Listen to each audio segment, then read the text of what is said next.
하늘마을 한가운데 100년이 넘은 시계탑이 서 있었다. 붉은 벽돌로 쌓아 올린 사각의 탑은 마을 어디에서나 올려다 보였다. 비가 오는 날에는 안개 속에 흐릿한 윤곽만 떠 있었고, 맑은 날에는 햇빛을 받아 시계 바늘이 금빛으로 반짝였다. 마을 사람들은 그 탑을 마을의 심장이라 불렀다. 새벽 5시면 종이 울려 사람들을 깨웠고, 저녁 6시면 다시 종이 울려 하루를 닫았다. 농사를 짓는 노인들도, 학교에 가는 아이들도, 가게, 문을 여는 상인들도 모두 그 종소리에 맞춰 하루를 시작하고 마쳤다. 시계탑은 단 한 번도 늦은 적이 없었다. 그것이 하늘마을의 자랑이었다. 마을 어귀에는 오래된 느티나무가 있었고, 그 아래 평상에는 늘 노인들이 모여 앉아 시계탑을 올려다보며 예시이야기를 나누었다. 시계탑의 종소리는 단순한 시각 알림이 아니었다. 그것은 하늘마을 사람들에게 일종의 약속이었다. 종이 울리는 한 마을은 무탈하다는 믿음이었다. 그 시계탑을 돌보는 사람은 윤설아였다. 36살. 마을에서 가장 조용한 사람으로 통했다. 설아는 10살 때부터 할아버지를 따라 시계탑 계단을 오르내렸다. 나무로 된 가파른 계단은 한 걸음씩 오를 때마다 삐걱거렸고, 그 소리는 어린 설아에게 묘한 안도감을 주었다. 할아버지는 늘 말했다. 이 탑은 우리 집안이 지키는 거란다. 시간이 멈추면 안 되는 이유가 있어. 어린 설아는 그 말을 그저 할아버지의 직업적 자부심이라 여겼다. 시간이 한참 지난 뒤에야 그 말이 얼마나 무거운 의미를 담고 있었는지 깨닫게 될 줄은 그때는 알지 못했다. 할아버지가 세상을 떠난 뒤로는 설아 혼자서 그 일을 이어받았다. 기름을 치고 톱니를 점검하고 추의 길이를 맞추는 일이었다. 그녀의 손끝은 늘 기계 기름 냄새를 머금고 있었다. 손톱 밑에 낀 검은 때는 아무리 씻어도 완전히 지워지지 않았다. 설아는 그것이 부끄럽지 않았다. 오히려 그 손이 자랑스러웠다. 시계탑이 멈추지 않도록 지키는 손이었으니까. 동네 아이들은 가끔 설아를 시계 할매라고 놀리듯 불렀지만 그 말 속에는 애정이 담겨 있다는 걸 설아도 알고 있었다. 시계탑 관리인이라는 직업은 흔치 않았고, 그래서인지 설아는 마을에서 늘 특별한 존재로 여겨졌다. 마을 사람들은 설아를 좋아하면서도 어딘가 거리를 두었다. 이유는 단순했다. 시계탑이 멈추는 날이면 반드시 누군가가 사라졌기 때문이다. 그 막연한 두려움은 설아에게 늘 작은 생채기를 남겼다. 누구도 대놓고 그녀를 탓하지는 않았지만 그 조심스러운 침묵이 오히려 더 큰 무게로 다가오곤 했다. 처음 그 소문이 시작된 건 30년도 더 된 일이었다. 시계탑이 알 수 없는 이유로 멈춘 다음 날, 마을 청년 하나가 흔적도 없이 사라졌다. 그 후로도 몇 년에 한 번씩 시계탑이 멈추는 밤이면 어김없이 누군가의 자리가 비었다. 사람들은 그것을 저주라 불렀고, 또 어떤 이들은 우연이라 일축했다. 하지만 우연이라기엔 너무 자주, 너무 정확하게 반복되는 일이었다. 그 소문은 마을의 오래된 전설처럼 자리 잡아 아이들은 어른들 몰래 시계탑 근처에서 담력 시험을 하기도 했다. 누구도 진실을 알지 못한 채 저마다의 방식으로 그 미스터리를 해석하며 살아왔다. 그날 밤도 그랬다. 자정이 가까운 시각, 시계탑의 큰 바늘이 갑자기 멈췄다. 평소라면 또각또각 움직이던 초침마저 숨을 죽인 듯 멎어 있었다. 설아는 잠옷 위에 외투만 걸친 채 맨발로 계단을 뛰어올랐다. 손전등 불빛이 어두운 톱니바퀴 사이를 더듬었다. 고장난 곳은 없었다. 기름도 충분했다. 그런데도 시계는 죽은 듯이 멈춰 있었다. 설아의 가슴이 차갑게 내려앉았다. 이런 밤이면 늘 똑같은 일이 벌어진다는 걸 그녀는 몸으로 알고 있었다. 톱니바퀴를 다시 한번 들여다보았지만 어디에도 고장의 흔적은 없었다. 마치 누군가 일부러 손을 댄 것처럼 시계는 너무도 깔끔하게 멈춰 있었다. 그 점이 더욱 설아의 마음을 불안하게 만들었다. 다음 날 아침, 마을 어귀의 작은 빵집 딸 한미래가 보이지 않는다는 소식이 퍼졌다. 23살, 매일 새벽 빵 반죽을 치대던 손이 그날은 빈 그릇만 남기고 사라졌다. 이불은 개켜져 있었고 방문은 잠겨 있지 않았다. 식탁 위에는 어젯밤 먹다 만 보리차 한 잔이 그대로 식어 있었다. 마치 그녀가 스스로 걸어나간 것처럼, 혹은 누군가에게 조용히 이끌려 나간 것처럼. 빵집 진열대에는 미처 포장하지 못한 식빵 몇 덩이가 그대로 놓여 있어 그 평범했던 어제 저녁의 시간이 그대로 멈춰버린 듯했다. 마을 회관 앞에 사람들이 모여들었다. 누군가 큰 소리로 외쳤다. 또 시계탑이 멈췄답니다. 어젯밤에 웅성거림이 파도처럼 번졌다. 사람들의 시선이 자연스럽게 시계탑 쪽으로, 그리고 그 탑의 관리인인 설아에게로 향했다. 설아는 그 시선들을 등으로 느끼며 고개를 숙였다. 죄를 지은 것도 아닌데 늘 죄인이 된 기분이었다. 미래의 어머니 정복순이 설아를 찾아온 건 그날 오후였다. 눈이 퉁퉁 부어 있었다. 그녀는 설아의 손을 와락 붙잡았다. 설아야, 너희 집안은 알고 있는 거 아니냐? 이게 다 무슨 일인지. 설아는 아무 말도 할 수 없었다. 사실 그녀 자신도 알지 못했다. 알고 있는 건 단 하나. 이런 밤이 그녀의 가족에게도 있었다는 사실뿐이었다. 20해 전, 설아가 16살이던 해 겨울, 시계탑이 멈췄던 밤, 그리고 다음 날 아침, 설아의 어머니가 사라졌다. 그날 이후로 설아는 어머니의 얼굴을 한 번도 보지 못했다. 정복수는 설아의 손을 놓지 않은 채 흐느꼈다. 내 할아버지가 그러셨지. 너희 어머니도 갑자기 떠났다고. 그때도 다들 수근거렸어. 시계탑 관리인 집안에 뭔가 있다고. 근데 나는 그 말을 믿고 싶지 않았어. 그런데 이제 내 딸까지. 설아는 그녀의 어깨를 가만히 감싸 안았다. 무슨 말을 해야 할지 알 수 없었다. 위로의 말도, 변명의 말도 입 밖으로 나오지 않았다. 다만 가슴 한편에서 오래도록 눌러두었던 의문이 다시 고개를 들었다. 정말로 시계탑에는 무언가가 있는 걸까? 할아버지는 정말 무언가를 알고 있었던 걸까? 정복순이 돌아간 뒤 설아는 한참을 마당에 우두커니 서 있었다. 저녁 바람이 옷자락을 흔들고 지나갔다. 20해 전 그날도 이런 바람이 불었던 것 같다고 설아는 어렴풋이 떠올렸다. 어머니가 사라진 그 겨울 아침, 어린 설아는 빈 이불자리를 손으로 더듬으며 한참을 울었다. 할아버지는 그저 설아를 품에 안고 등을 두드려줄 뿐 어떤 설명도 해주지 않았다. 내 엄마는 멀리 갔단다. 더는 묻지 말거라. 그 한마디가 20년 동안 설아가 들을 수 있었던 전부였다. 그동안 설아는 그 질문을 가슴 깊은 곳에 묻어두고 살았다. 묻는다고 답이 나올 것 같지 않았고 할아버지의 표정에서 묻어나는 깊은 슬픔을 더 건드리고 싶지 않았다. 하지만 오늘 정복순의 떨리는 손을 마주하고 나니 그 오래된 질문이 다시 가슴을 두드렸다. 더는 외면할 수 없는 순간이 온 것이다. 그날 밤 설아는 다시 시계탑 계단을 올랐다. 톱니바퀴 사이사이를 손전등으로 비추며 이번에는 단순한 점검이 아니라 무언가를 찾는 사람의 눈으로 살폈다. 계단을 오를 때마다 삐걱이는 소리가 평소보다 크게 들렸다. 어릴 적 할아버지의 손을 잡고 오르던 그 계단이 오늘따라 유난히 길게 느껴졌다. 오래된 나무 마루 밑, 손때 묻은 작업대 서랍 속, 먼지 쌓인 선반 뒤편까지.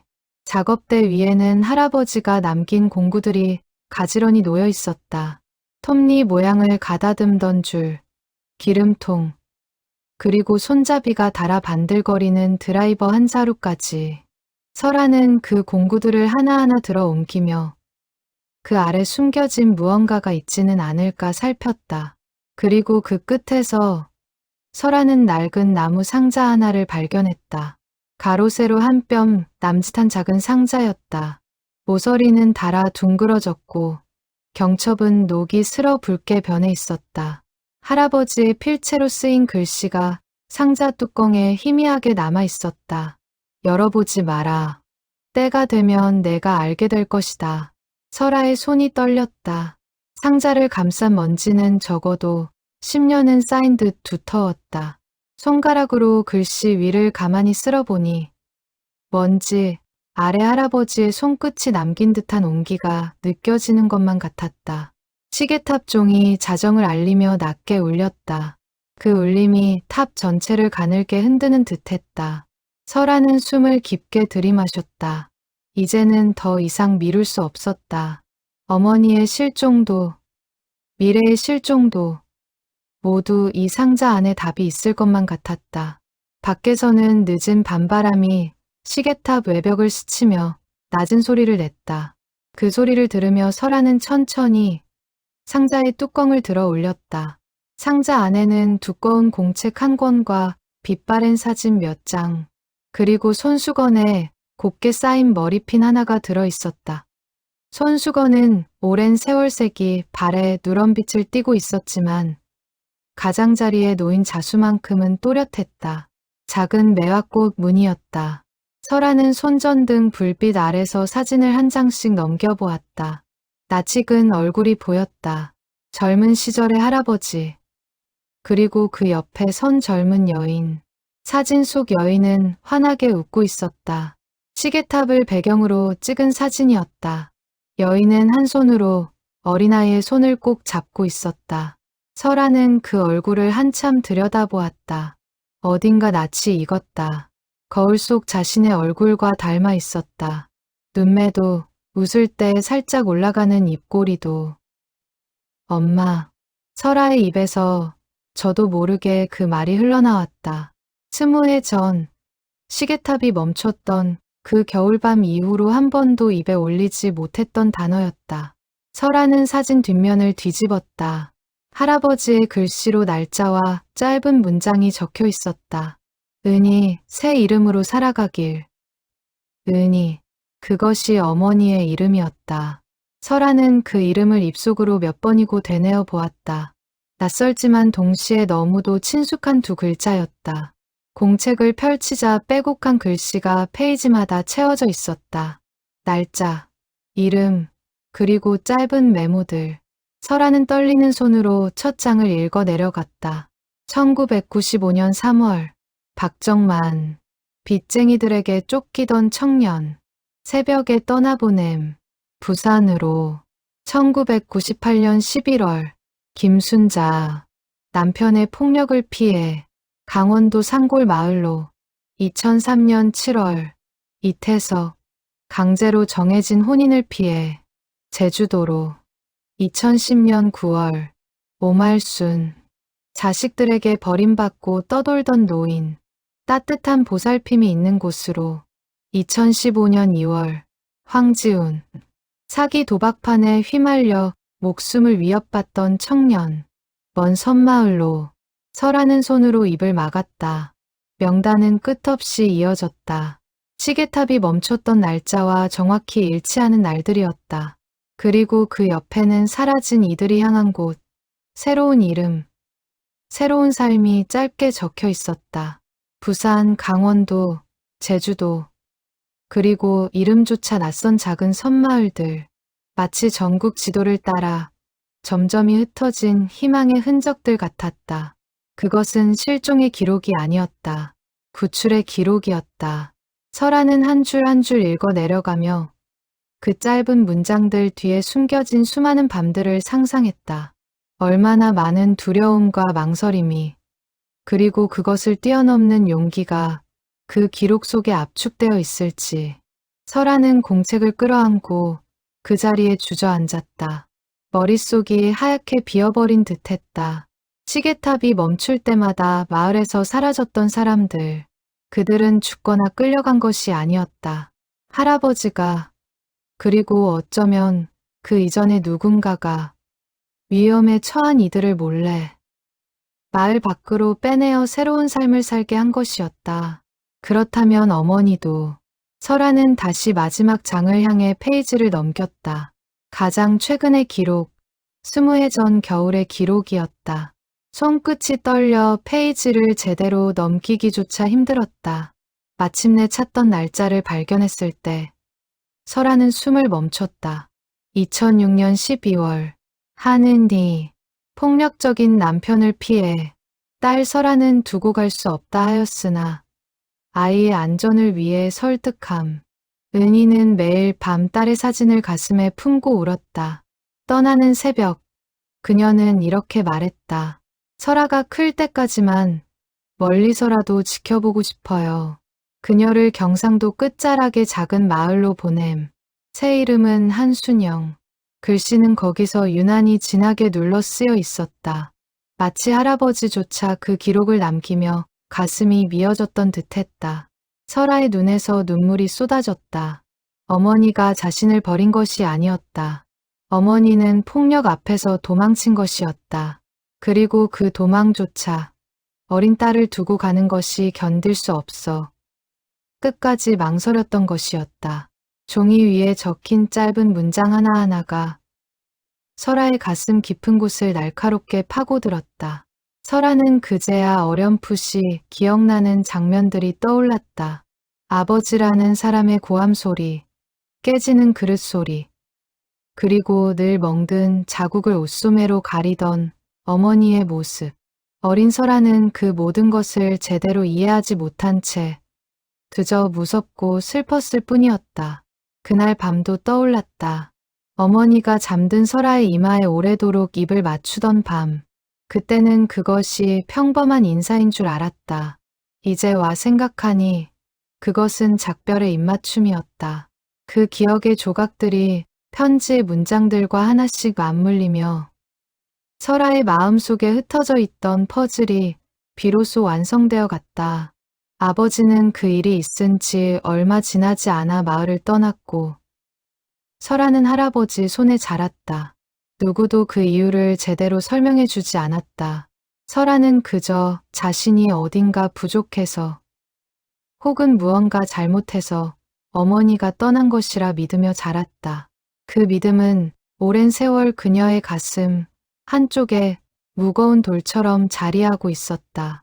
친구들이 엄마 이야기를 할 때마다 설아는 슬며시 자리를 피했고 명절이면 다른 집 부엌에서 들려오는 모녀의 다정한 말소리에 귀를 막고 싶었던 적도 있었다. 이제야 모든 퍼즐 조각이 맞춰졌다. 할아버지는 평생 이 비밀스러운 일을 해왔던 것이다. 위험에 처한 사람들에게 새로운 삶을 선물하는 일. 그 신호가 바로 시계탑이 멈추는 순간이었다. 시계가 멈추는 밤은 누군가에게는 두려운 밤이었지만 또 다른 누군가에게는 인생이 다시 시작되는 밤이었다. 하지만 그렇다면 어제 사라진 한미래는 어떻게 된 것일까? 설아는 공책의 가장 마지막 페이지를 살폈다. 그러나 그곳에는 미래의 이름이 없었다. 마지막 기록은 5년 전에서 멈춰 있었다. 할아버지는 이미 그보다 한참 전에 세상을 떠났다. 그렇다면 누가 시계를 멈추고 누가 미래를 데려간 것일까? 설아의 등줄기에 서늘한 한기가 스쳤다. 이 일을 이어받은 또 다른 누군가가 있다는 뜻이었다. 그리고 그 사람은 설아 자신도 모르는 사이에 이 비밀스러운 임무를 계속해오고 있었다. 어쩌면 그 사람은 설아를 가까이에서 지켜보며 시계탑 관리인인 그녀가 눈치채지 못하도록 조심스럽게 움직이고 있는 것인지도 몰랐다. 설아는 머릿속으로 마을 사람들의 얼굴을 하나하나 떠올려 보았다. 할아버지와 가까웠던 사람, 시계탑 출입이 자유로웠던 사람, 마을 곳곳의 사정을 누구보다 잘 아는 사람. 떠오르는 얼굴이 몇 있었지만 누구도 확신할 수는 없었다. 이 비밀은 철저히 한 사람, 혹은 극소수의 사람들 사이에서만 전해져 내려온 것이 분명했다. 그렇지 않고서야 30년 가까운 세월 동안 단 한 번도 외부에 알려지지 않았을 리 없었다. 설아는 공책을 가슴에 품고 천천히 계단을 내려왔다. 새벽 공기가 차가웠다. 마을은 아직 깊은 잠에 빠져 있었지만 설아의 머릿속은 그 어느 때보다 또렷하게 깨어 있었다. 그녀는 결심했다. 이 비밀의 끝까지 가보기로. 어머니의 진심을 알게 된 이상 더는 모른 척 살아갈 수 없었다. 그리고 동시에 마음 한구석에는 다른 의문도 자리 잡았다. 한미래는 정말로 위험에 처해 있었던 것일까? 그녀를 구해야 할 이유가 있었던 것일까? 빵집 딸 미래에게는 겉으로 보기에 아무런 문제도 없어 보였는데 단란한 가족, 성실한 부모, 부족함 없어 보이던 살림. 그 평범한 일상 뒤에 설아가 알지 못하는 어떤 그늘이 숨어 있었던 것은 아닐까. 설아는 공책의 빈 페이지들을 손끝으로 쓸어보았다. 그 빈 공간 어딘가에 답이 숨어 있을 것 같았다. 그녀는 날이 밝는 대로 미래의 어머니 정복순을 다시 찾아가기로 마음먹었다. 이번에는 위로의 말이 아니라 진실을 향한 질문을 들고서 창밖이 서서히 푸르스름하게 밝아오고 있었다. 시계탑의 큰 바늘은 여전히 멈춘 채였다. 설아는 그 바늘을 올려다보며 다짐했다. 이 바늘이 다시 움직이는 순간 미래가 안전한 곳에 있다는 증거가 될 것이라고. 그리고 그 순간을 만드는 사람이 누구인지 반드시 찾아내겠다고. 설아는 공책을 낡은 보자기에 다시 싸서 품에 안았다.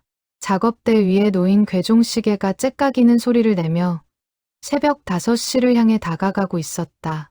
평소라면 그 소리에 맞춰 시계탑에 큰 종이 울렸을 시간이었다. 하지만 오늘 아침은 고요했다. 마을 전체가 그 침묵 속에서 무언가를 기다리고 있는 듯했다. 설아는 계단 끝에 서서 잠시 눈을 감았다. 그리고 천천히 새로운 하루를 향해 문을 열었다. 이튿날 아침, 설아는 정복순의 빵집을 다시 찾았다.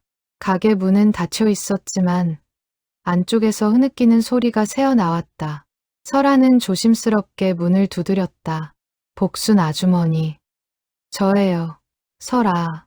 한참 뒤에야 문이 열렸다. 정복순의 눈은 더 퉁퉁 부어 있었다. 그녀는 설아를 안으로 들이며 힘없이 의자에 주저앉았다. 무슨 일로 다시 왔니? 설아는 그녀의 맞은편에 앉아 조심스럽게 입을 열었다. 아주머니, 솔직하게 여쭤보고 싶은 게 있어요. 요즘 미래에게 무슨 어려운 일이 있었나요? 정복순의 얼굴이 순간 굳었다.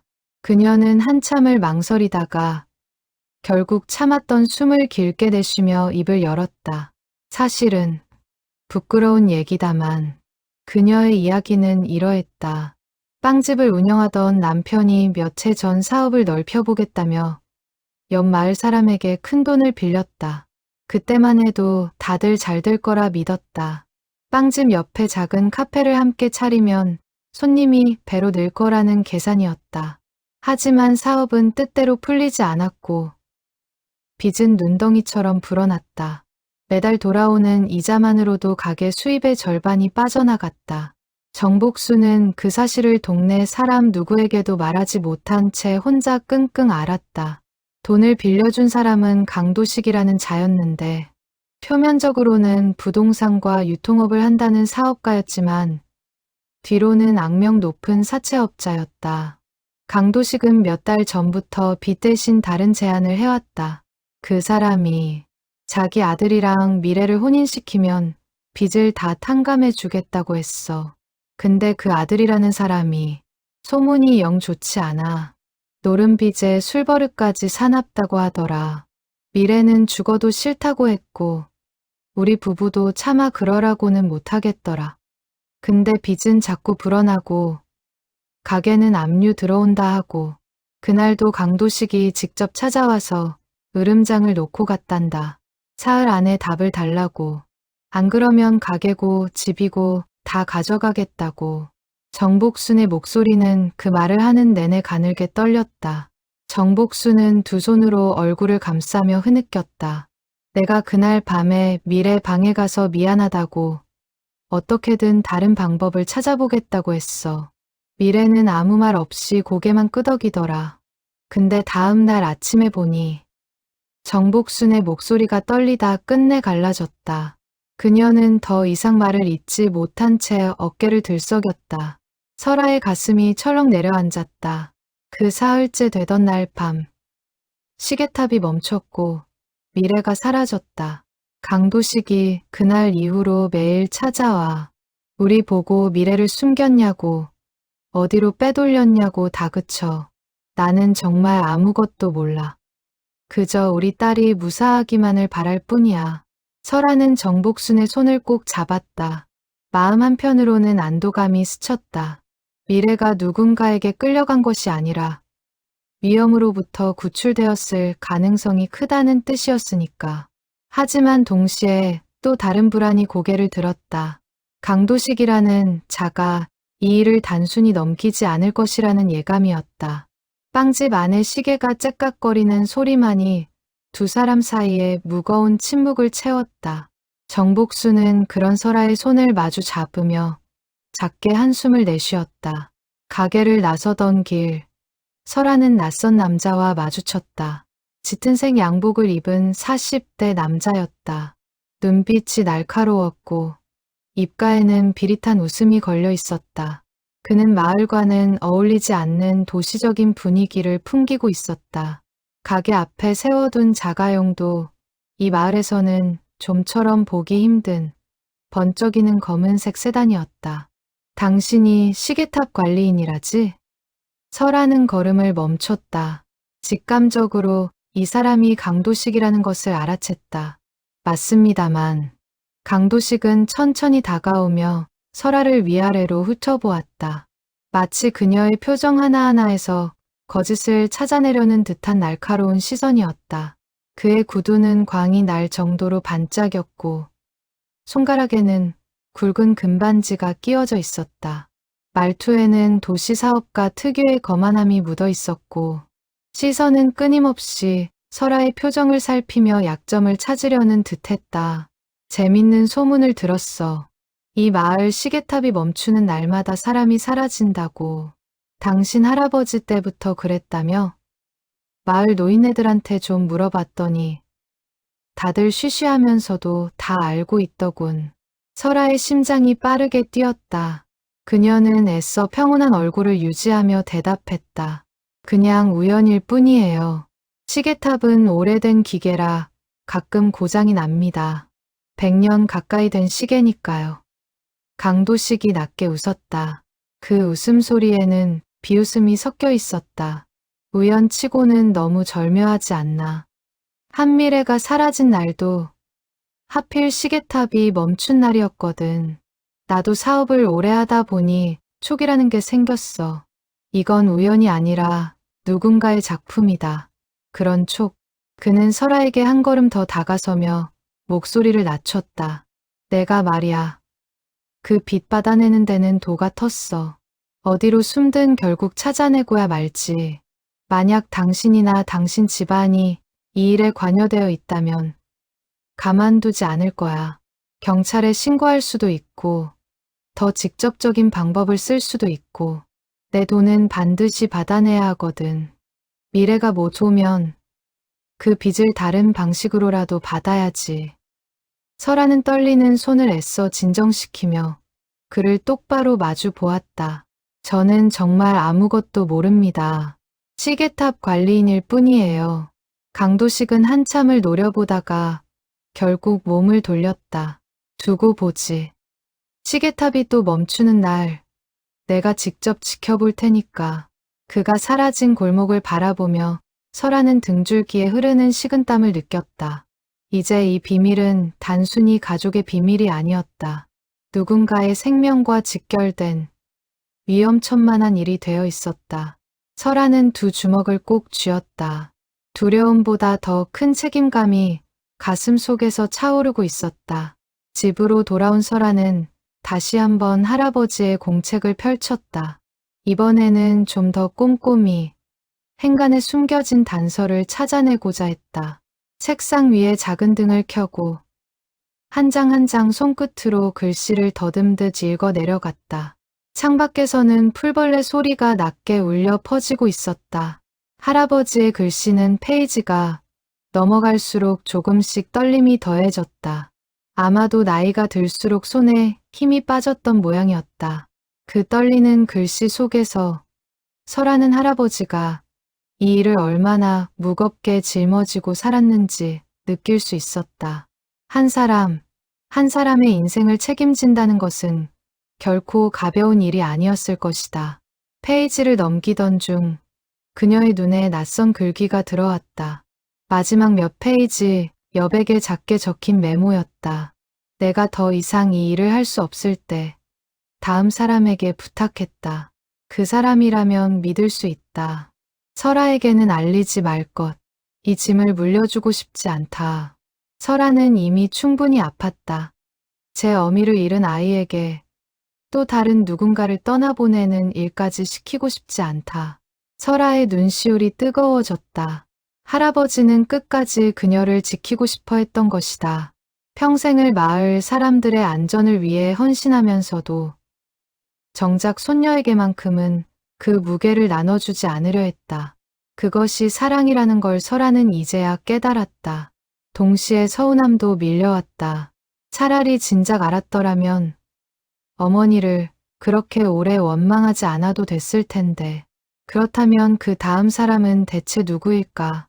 지금 이 순간에도 마을 어딘가에서 또 다른 누군가의 인생을 구하기 위해 움직이고 있을 그 사람은 설아는 그 사람을 원망할 수도 미워할 수도 없었다. 오히려 고마운 마음이 더 컸다. 그 사람 덕분에 미래가 무사할 수 있었을 테니까. 다만 한 가지, 이제는 그 비밀을 더 이상 혼자 짊어지게 두고 싶지 않았다. 설아는 시계탑 관리인으로서 또 이 모든 일의 당사자로서 그 사람과 함께 어깨를 나누고 싶었다. 설아는 그 사람이 누구든 언젠가 반드시 마주하여 고맙다는 말을 전하고 싶다고 생각했다. 설아는 공책을 덮고 창밖을 바라보았다. 멀리 시계탑이 우두커니 서 있었다. 별빛 아래 그 실루엣이 유난히 쓸쓸해 보였다. 그 침묵 속에 숨겨진 답을 찾기 위해 그녀는 다시 신발끈을 고쳐 맸다.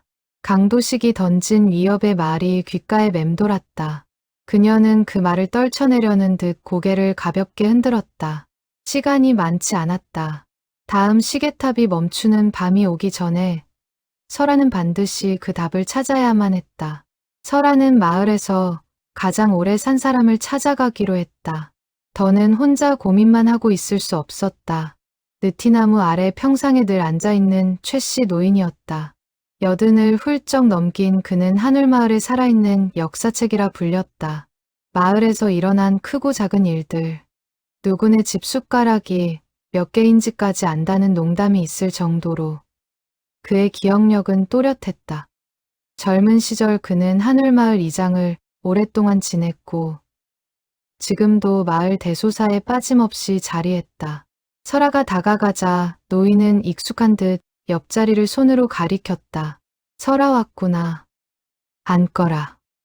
느티나무 잎사귀 사이로 햇살이 점점이 떨어졌다. 설아는 잠시 머뭇거리다 입을 열었다. 할아버지, 여쭤보고 싶은 게 있어요. 시계탑에 대해서요. 최씨 노인의 눈빛이 순간 흔들렸다. 곰방대를 쥔 손이 미세하게 떨렸다. 그는 한참을 말없이 먼 산을 바라보다가 천천히 곰방대에 불을 붙였다. 담배 연기가 느릿느릿 터공으로 흩어졌다. 드디어 때가 됐구나. 내 할아버지가 살아계셨다면 직접 말해주셨을 텐데. 설아의 심장이 빠르게 뛰었다. 할아버지도 알고 계셨던 거예요? 최씨 노인은 고개를 끄덕였다. 그의 주름진 손이 곰방대를 더 꽉 끌어쥐었다. 내가 자네 할아버지보다 5살 위였지. 그 사람이 이 일을 시작했을 때부터 곁에서 지켜봤어. 누구에게도 말 못하고 혼자 끙끙 앓던 그 마음을 나만큼은 알아줘야 한다고 생각했거든. 노인의 이야기는 35년 전으로 거슬러 올라갔다. 그 시절 한울마을 옆 동네에 사는 한 처녀가 빚 때문에 인신매매와 다름없는 거래로 팔려갈 위기에 처했다. 처녀의 아버지가 노른 빚을 갚지 못해 딸을 담보로 잡힌 것이었다. 마땅한 도리가 없어 발만 동동 구르던 중 당시 청년이었던 설아의 할아버지가 나섰다. 그 처녀의 이름은 끝내 알려지지 않았지만 최 씨 노인은 그녀가 훗날 다른 지역에서 행복한 가정을 꾸렸다는 소식을 풍문으로 전해 들었다고 했다. 그는 며칠 밤을 새우며 처녀가 안전하게 피신할 곳을 수소문했고 결국 시계탑이 멈춘 틈을 타 처녀를 몰래 마을 밖으로 빼돌렸다. 다행히 무사히 새로운 곳에서 삶을 시작할 수 있었다. 그때 자네 할아버지가 나한테 그러더군. 형님, 이게 옳은 일인지는 모르겠습니다. 하지만 모른 척할 수가 없었습니다. 그 말이 아직도 귀에 서네. 그 일이 입소문을 타면서 비슷한 처지의 사람들이 하나둘 자네 할아버지를 찾아오기 시작했어.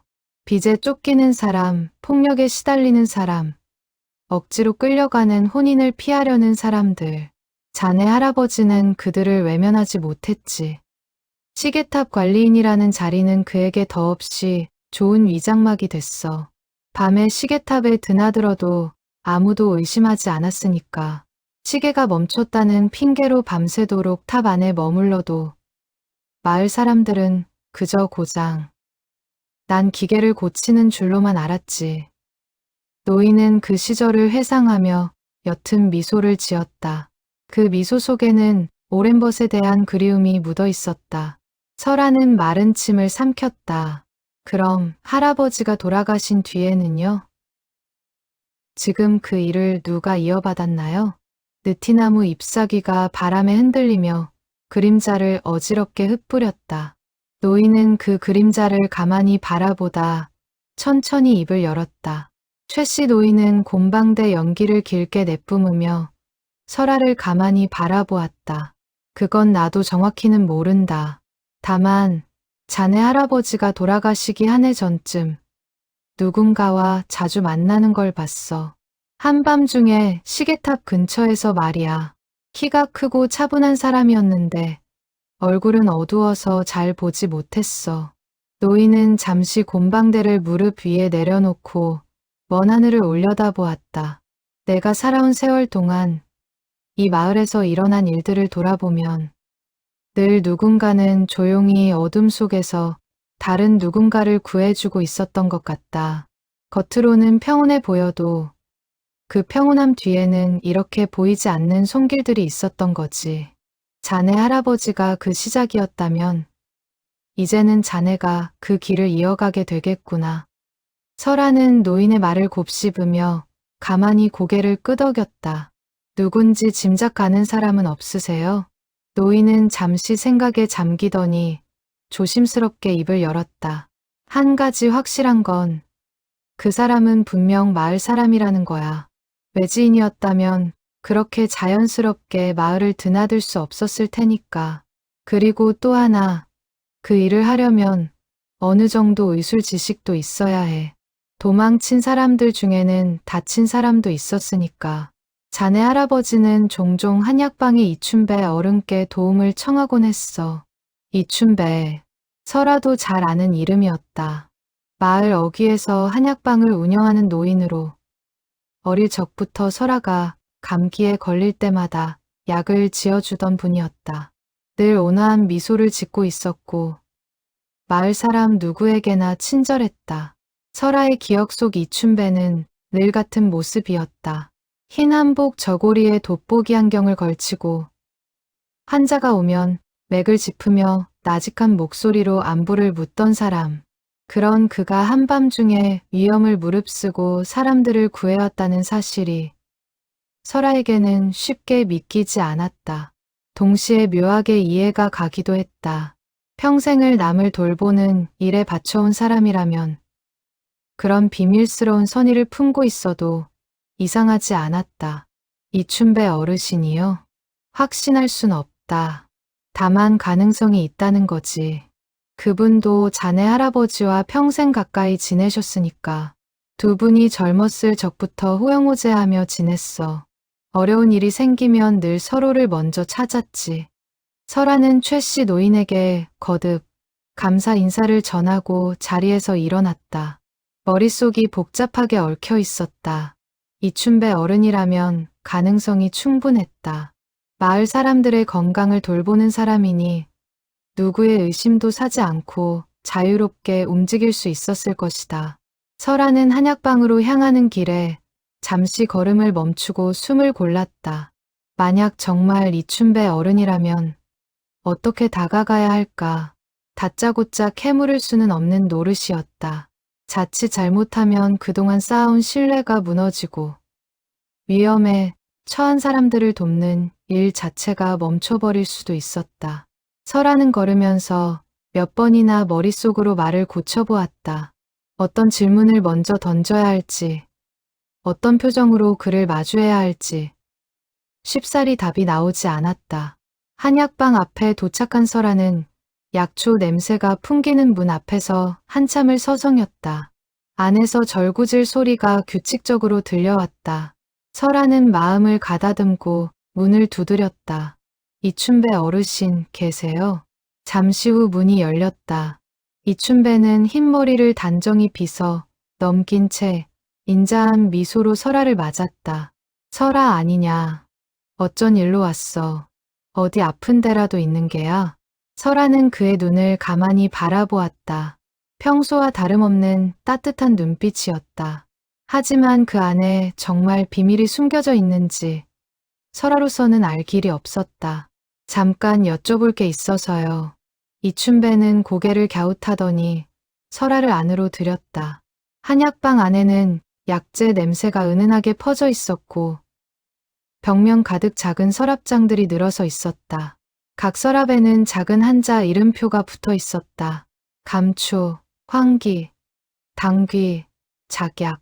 설아는 그 서랍장 사이를 둘러보며 이 공간 어딘가에 또 다른 비밀이 숨겨져 있지는 않을까 조심스럽게 살폈다. 약방 한쪽 구석에는 손때 묻은 약절구가 놓여 있었고 천장에는 말린 약초 다발들이 가지런히 걸려 있었다. 이춘배는 찻주전자에 물을 올리며 설아에게 자리를 권했다. 무슨 일이냐. 표정이 영 무거워 보이는구나. 설아는 차마 곧장 본론을 꺼내지 못하고 머뭇거렸다. 따뜻한 차 한 잔이 앞에 놓이고 나서야 그녀는 조심스럽게 입을 열었다. 어르신, 혹시 저희 할아버지랑 함께 하신 일이 있으셨나요? 시계탑과 관련해서요. 이춘배의 손이 찻잔 위에서 잠시 멈췄다. 아주 짧은 순간이었지만 설아는 그 미세한 떨림을 놓치지 않았다. 그는 잠시 눈을 감았다가 천천히 떴다. 그 눈빛에는 그동안 보지 못했던 깊은 그림자가 드리워 있었다. 그 얘기를 어디서 들었느냐. 설아의 가슴이 쿵 내려앉았다. 그것은 부정도 긍정도 아니었지만 분명한 대답이었다.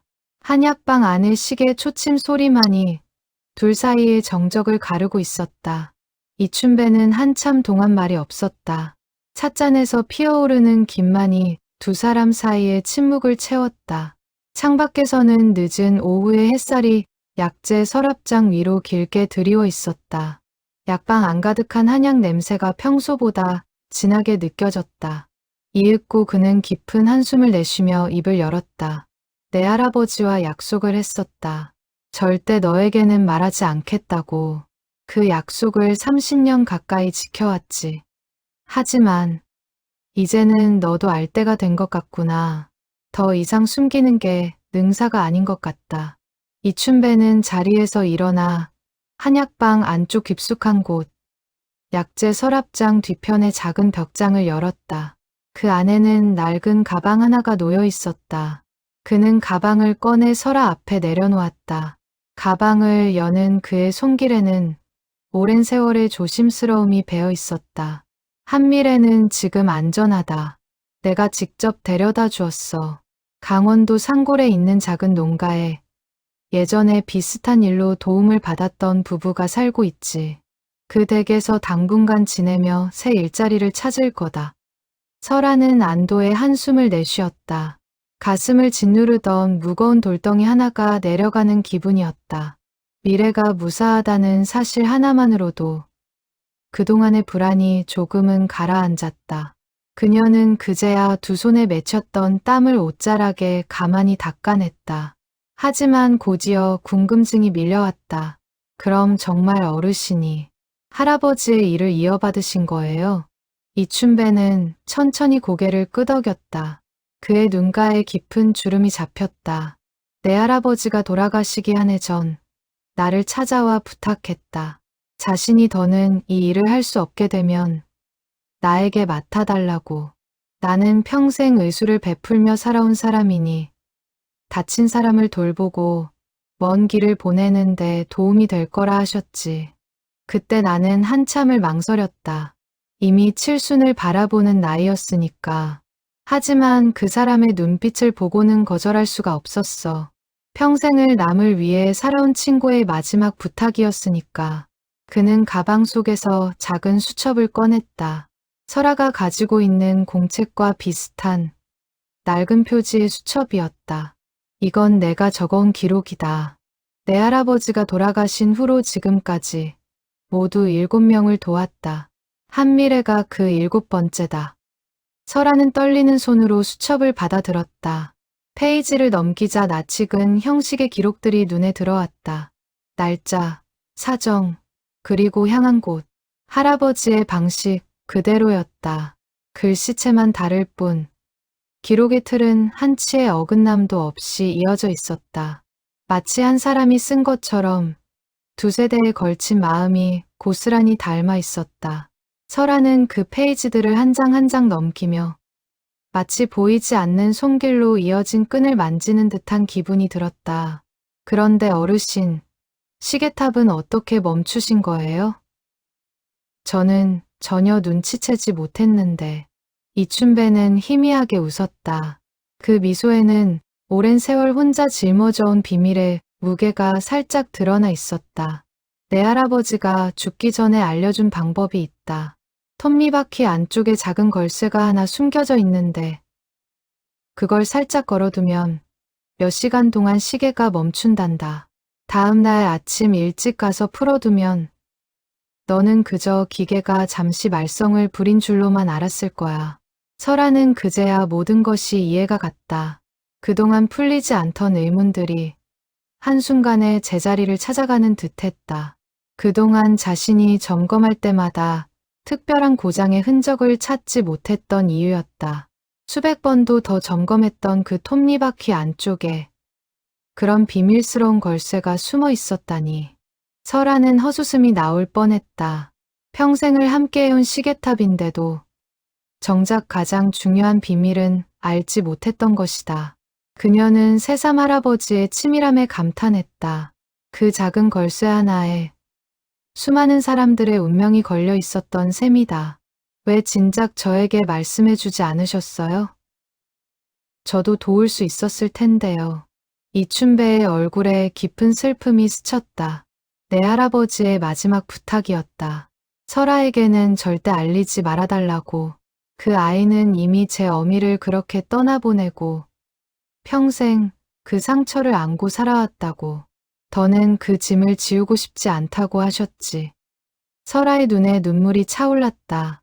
그녀는 입술을 깨물며 터져 나오려는 울음을 애써 삼켰다. 하지만 어르신, 저는 이미 알아버렸어요. 그리고 이 일이 얼마나 위험한지도 알게 됐고요. 강도식이라는 사람이 모든 걸 의심하고 있어요. 어르신을 직접 위협할 수도 있어요. 이춘배의 표정이 굳었다. 그자 이야기는 들었다.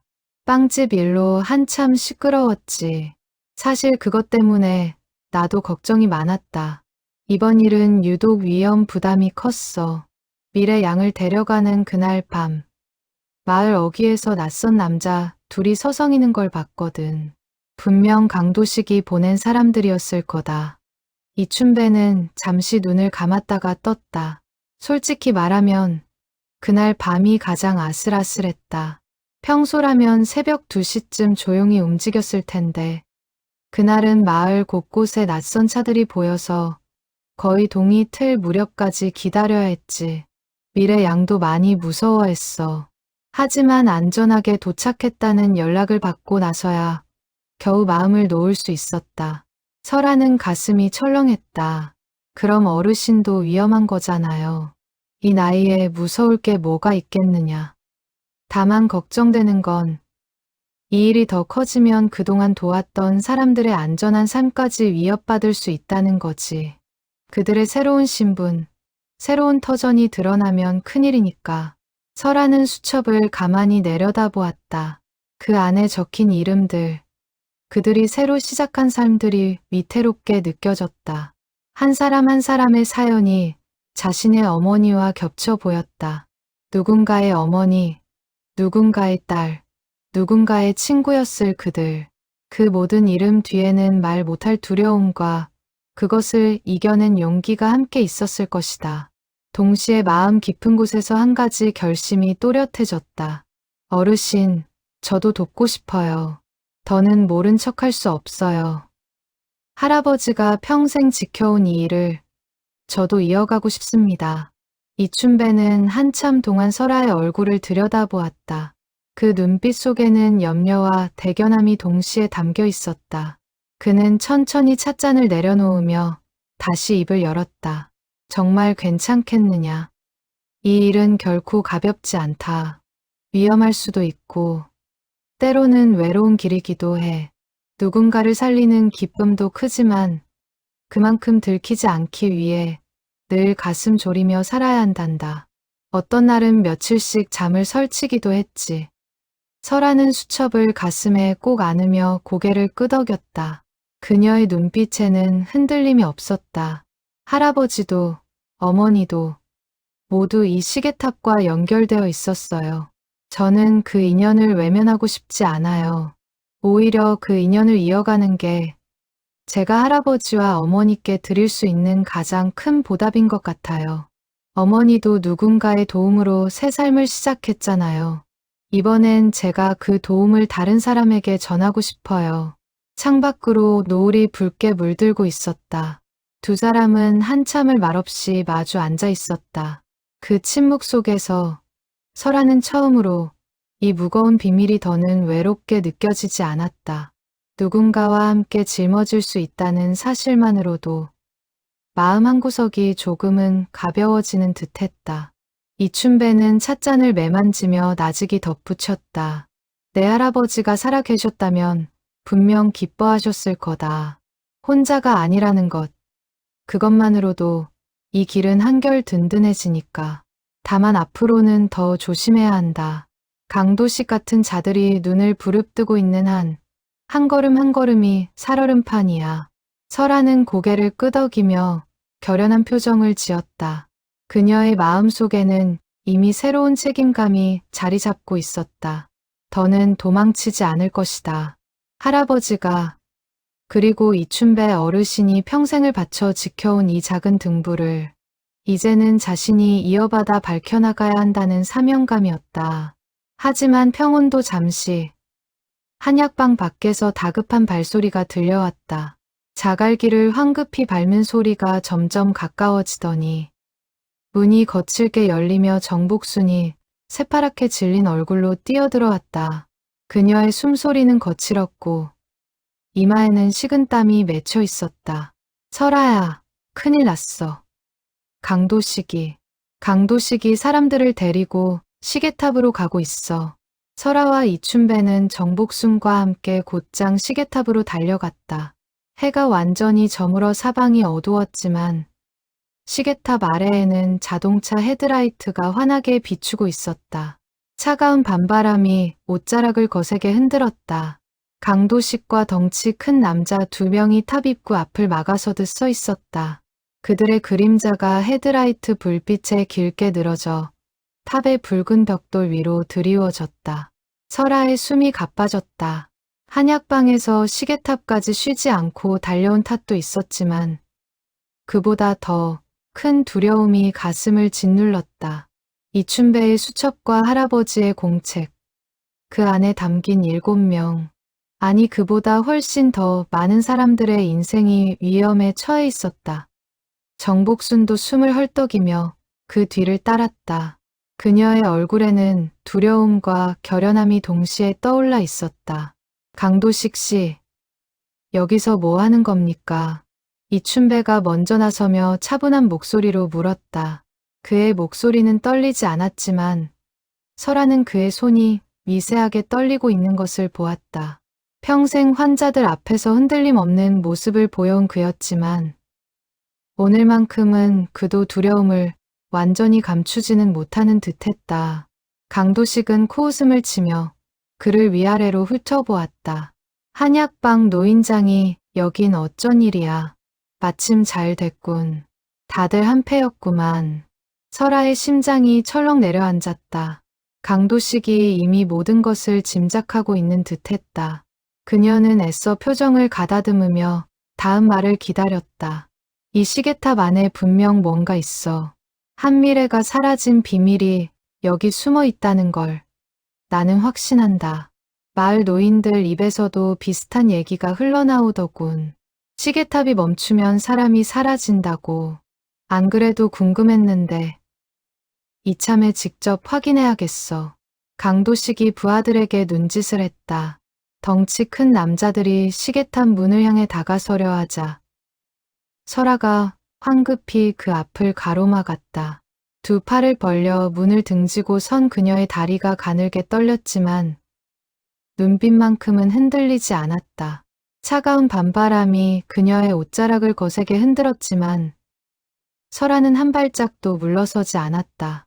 여긴 마을 공동의 재산이에요. 함부로 들어갈 수 없어요. 강도식이 차갑게 웃으며 설아를 노려보았다. 마을 재산이라고?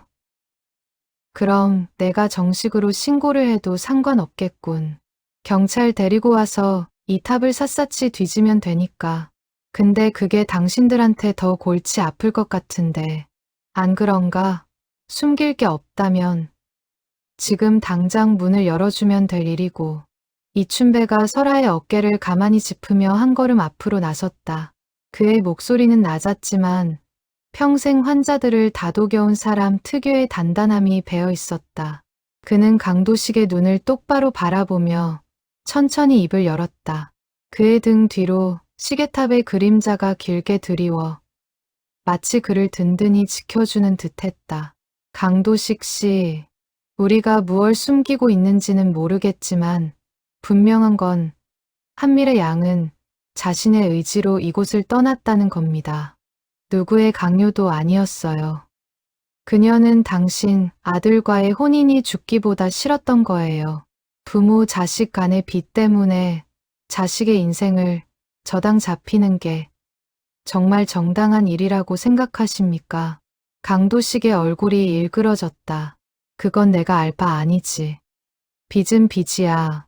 돈을 빌렸으면 갚아야 할 것 아닌가. 사람이든 돈이든 뭐로든 갚아야지. 세상 이치가 다 그런 거야. 그는 단호하게 말을 끊으며 팔짱을 꼈다. 더 이상의 대화는 무의미하다는 듯한 태도였다. 사람의 인생을 빚 대신 받겠다는 발상 자체가 잘못된 겁니다. 이춘배의 목소리는 낮았지만 단호했다. 강도식 씨도 알다시피 강제 혼인은 명백한 불법입니다. 만약 이 일을 더 밀어붙이신다면 저희도 가만히 있지 않을 겁니다. 빚 독촉 방식에 대해서도 협박에 대해서도 정식으로 문제를 제기할 수 있어요. 마을 사람들 모두가 증인이 되어줄 겁니다. 강도식은 잠시 멈칫했지만 곧 다시 비릿한 웃음을 지었다. 법 얘기를 하시겠다. 좋아. 그럼 나도 법대로 하지. 이 시계탑부터 뒤져봐야겠어.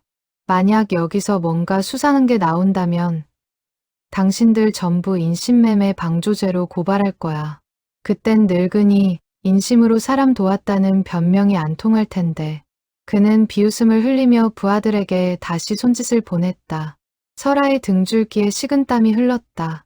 시계탑 안에는 할아버지의 공책과 이춘배의 수첩이 그대로 있었다.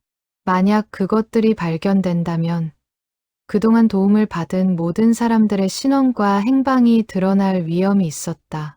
단순히 자신들만의 문제가 아니었다. 새로운 삶을 시작한 7, 8명의 사람들 모두가 다시 위험에 처할 수 있었다. 설아는 머릿속으로 빠르게 계산했다. 만약 강도식이 강제로 들어온다면 어떻게든 시간을 끌면서 공책을 숨길 방법을 찾아야 했다. 그녀는 슬며시 발끝으로 문턱을 더 단단히 짚으며 절대 물러서지 않겠다는 의지를 다졌다. 그 순간 정복순이 강도식 앞으로 나섰다. 그녀의 눈에는 눈물이 그렁그렁했지만 목소리만큼은 단단했다. 그녀는 무릎이라도 꿇을 듯 몸을 낮추며 강도식의 팔을 붙잡았다. 강도식 씨, 내가 빌게요. 제발 우리 딸 그만 좀 놔둬요. 빚은 내가 어떻게든 갚을게요. 가게를 팔아서라도 평생 일을 해서라도 갚을 테니까 제발 이 사람들은 건드리지 말아요. 시계탑이고 뭐고 다 내 사정 때문에 생긴 일이잖아요. 미래는 아무 죄도 없어요. 죄가 있다면 가난한 부모를 둔 죄밖에 없다고요. 정복순의 목소리가 점점 갈라지더니 끝내 울음으로 무너졌다. 설아는 그녀의 등을 가만히 감싸 안았다. 그 떨리는 어깨가 고스란히 전해져 왔다. 강도식은 정복순을 차갑게 내려다보았다. 잠시 침묵이 흘렀다. 그의 눈빛에는 망설임 같은 것이 스쳤지만 이내 다시 단단하게 굳었다. 사업가로 잔뼈가 굵은 그에게 한 여인의 눈물은 거래를 흔들 만한 무게가 되지 못하는 듯했다. 빚이 얼마인지나 알고 하는 소리야. 평생 일해서 갚을 수 있는 액수가 아니야. 그동안 밀린 이자만 해도 원금의 곱절이 넘는다고. 그의 말에 정복순은 더욱 무너져 내렸다. 설아는 이를 악물었다. 사람의 절박함을 이용해 돈벌이를 하는 강도식의 태도에 분노가 치밀었지만 함부로 나섰다가는 일이 더 커질 것 같아 숨을 고를 수밖에 없었다. 그때 어둠 속에서 낯선 목소리가 들려왔다. 그 빚, 제가 갚겠습니다. 모두의 시선이 한 곳으로 쏠렸다. 마을 회관 쪽에서 누군가 천천히 걸어오고 있었다. 자갈을 밟는 발소리가 또박또박 어둠을 갈랐다. 헤드라이트 불빛에 점차 드러나는 얼굴은 설아도 잘 아는 사람이었다. 마을 이장 박두식이었다. 그 뒤로 마을 사람 67명이 함께 따라오고 있었다. 손에는 저마다 작은 봉투며 통장을 들고 있었다. 박두식은 강도식 앞에 똑바로 서서 그를 마주했다. 그의 목소리는 떨림 없이 단호했다. 그는 작은 키였지만 그 순간만큼은 누구보다 크게 느껴졌다. 강도식 씨, 정복순 씨 집안의 빚, 마을 사람들이 십시일반으로 갚기로 했습니다. 좀 전에 회관에 모여서 의논했어요. 액수가 모자라면 차차 갚아나가는 걸로 하고 일단 급한 불은 꺼야 하지 않겠습니까? 강도식이 어이없다는 듯 웃음을 터뜨렸다. 지금 이 작은 마을에서 그 큰 빚을 갚겠다고? 농담이 지나치시군요. 농담 아닙니다. 그 옆에서 또 다른 노인이 통장을 내밀며 말을 보탰다. 나도 보태겠소. 우리 마을에서 자란 아이요. 그 아이가 잘못된 혼인 때문에 평생을 망치게 둘 순 없지. 뒤이어 다른 사람들도 하나둘 입을 열었다. 저도 돕겠습니다. 우리 가게 이번 달 매출 절반은 보태겠어요. 강도식의 표정이 처음으로 흔들렸다. 평생 단 한 번도 흔들려 본 적 없는 듯했던 그의 눈빛에 처음으로 균열이 생겼다. 돈으로 모든 걸 해결할 수 있다고 믿어온 그에게 이런 식의 저항은 예상 밖이었다. 사람들의 단단한 눈빛 앞에서 그는 잠시 말을 잃은 채 서 있었다. 마을 사람들은 누구 하나 물러서지 않고 그 자리를 지켰다. 노인부터 젊은이까지 저마다의 방식으로 정복순 가족을 지지하고 있었다.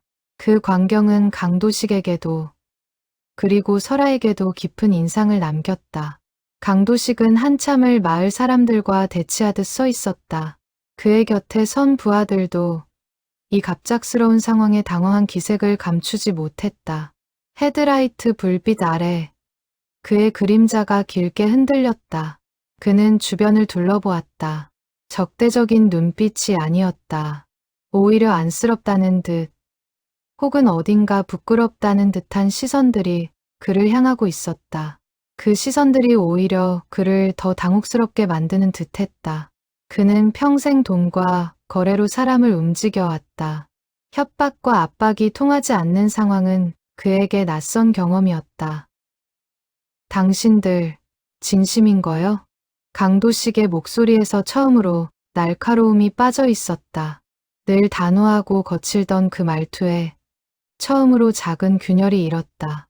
그는 마치 처음 보는 풍경을 마주한 듯 마을 사람들을 천천히 둘러보았다. 박두식이 고개를 끄덕였다. 이 마을에서는 누구 하나가 어려우면 다 같이 거둔다는 게 오래된 관습입니다. 강도식 씨도 사업을 하시니 잘 아시겠지만 사람 사이의 신뢰만큼 값진 것도 없지요. 우리는 정복순 씨 가족을 믿습니다. 시간을 두고 갚아나갈 테니 미래 양의 혼인 문제는 없던 일로 해주십시오. 사람을 빚 대신 데려가는 일은 어떤 명분으로도 정당화될 수 없습니다. 강도식은 한참을 침묵하더니 결국 길게 한숨을 내쉬었다. 그의 어깨가 처음으로 조금 내려앉는 듯했다. 그 모습은 처음 등장했을 때의 거만함과는 사뭇 다른 한결 누그러진 태도였다. 좋소. 한 달 안에 절반, 나머지는 분할로 받겠소. 이자도 더는 안 붙이지. 대신 약속은 반드시 지켜야 할 거요. 나도 빈말하는 사람은 아니니까.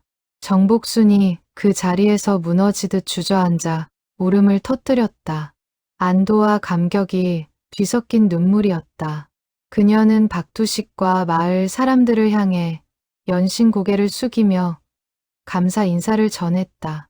이 은혜를 어떻게 갚아야 할지 정말 고맙습니다. 정말로요. 그녀의 목소리는 여러 번 끊어졌다. 이어지기를 반복했다. 설아는 그녀의 곁에 다가가 어깨를 감싸 안았다.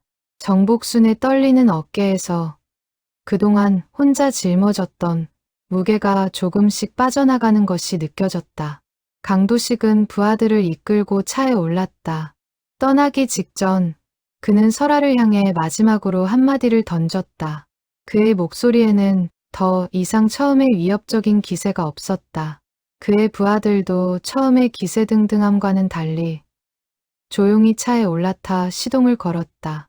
시계탑 얘기는 그냥 묻어두지. 어차피 내가 알 바 아니니까. 다만 한 가지는 알아두시오. 세상에는 나 같은 사람만 있는 게 아니야. 더 독한 인간들도 많아. 조심하는 게 좋을 거요. 그는 그 말을 끝으로 더는 뒤돌아보지 않고 차에 올랐다. 그의 차가 어둠 속으로 멀어졌다. 미등이 점점 작아지다가 마침내 마을 어귀의 어둠 속으로 완전히 사라졌다. 그제야 모두의 어깨에서 긴장이 풀려나가는 것이 느껴졌다. 누군가는 깊은 숨을 내쉬었고 누군가는 옆 사람과 가만히 손을 맞잡았다. 그제야 시계탑 앞에 모인 사람들 사이에 안도의 한숨이 퍼졌다. 누군가는 손을 맞잡았고 누군가는 서로 등을 두드리며 안도의 웃음을 지었다. 박두식이 사람들을 둘러보며 말했다. 다들 고생하셨습니다. 일단 오늘은 늦었으니 돌아가서 쉬시고 내일 정식으로 모금 얘기를 나눕시다. 그의 말투에는 평소 마을 일을 도맡아온 사람 특유의 듬직함이 묻어났다. 사람들이 하나둘 흩어지기 시작했다. 늦은 밤이었지만 누구 하나 피곤한 기색 없이 오히려 뿌듯한 표정으로 발걸음을 옮겼다. 누군가는 콧노래를 흥얼거리기도 했고 누군가는 서로의 손을 다정하게 맞잡고 걸어갔다. 설아는 박두식에게 다가가 깊이 고개를 숙였다. 이장님, 정말 감사합니다.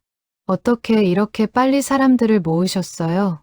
박두식은 허 웃으며 설아의 어깨를 두드렸다. 그의 손길에서 오랜 세월 마을을 이끌어온 듬직함이 느껴졌다. 그의 눈가가 살짝 붉어져 있었다. 실은 내 할아버지께 빚진 게 있다. 옛날에 내가 사업 실패로 죽으려고 했던 적이 있었어. 가진 거 다 날리고 빚쟁이들한테 쫓기던 시절이었지. 그때 내 할아버지가 나를 찾아와 며칠 밤을 새우며 다독여 주셨지. 다시 일어설 수 있게 도와주셨고, 마을 사람들 설득해서 작은 자리도 마련해 주셨어. 그 은혜를 늘 마음에 품고 살았다. 오늘 그 빚을 조금이나마 갚은 셈이지. 자네 할아버지는 그런 분이셨어. 누구 하나 그냥 지나치는 법이 없으셨지. 설아는 가슴이 뭉클해졌다. 그 따뜻한 마음들이 모여 오늘 이 작은 마을을 지켜낸 것이었다. 할아버지가 남긴 것은 시계탑만이 아니었다. 마을 곳곳에 그가 베푼 작은 선의들이 보이지 않는 뿌리처럼 깊이 박혀 있었다.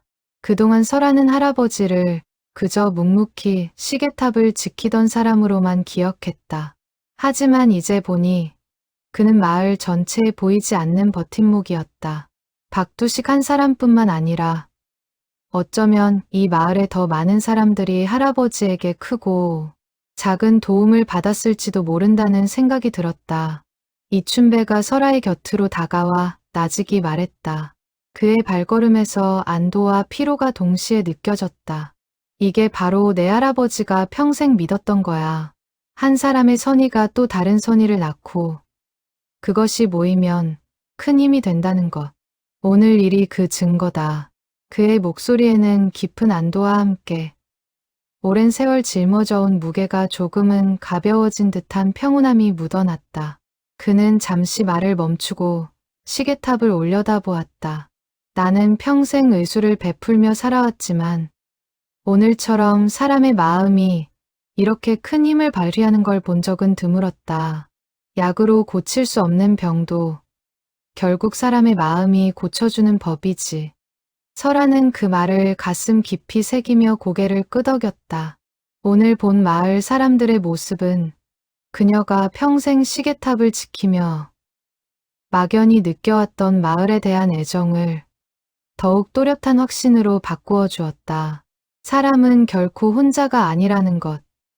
그리고 작은 선의가 모이면 그 어떤 위협도 이겨낼 수 있다는 것을 설아는 오늘 밤 온몸으로 배웠다.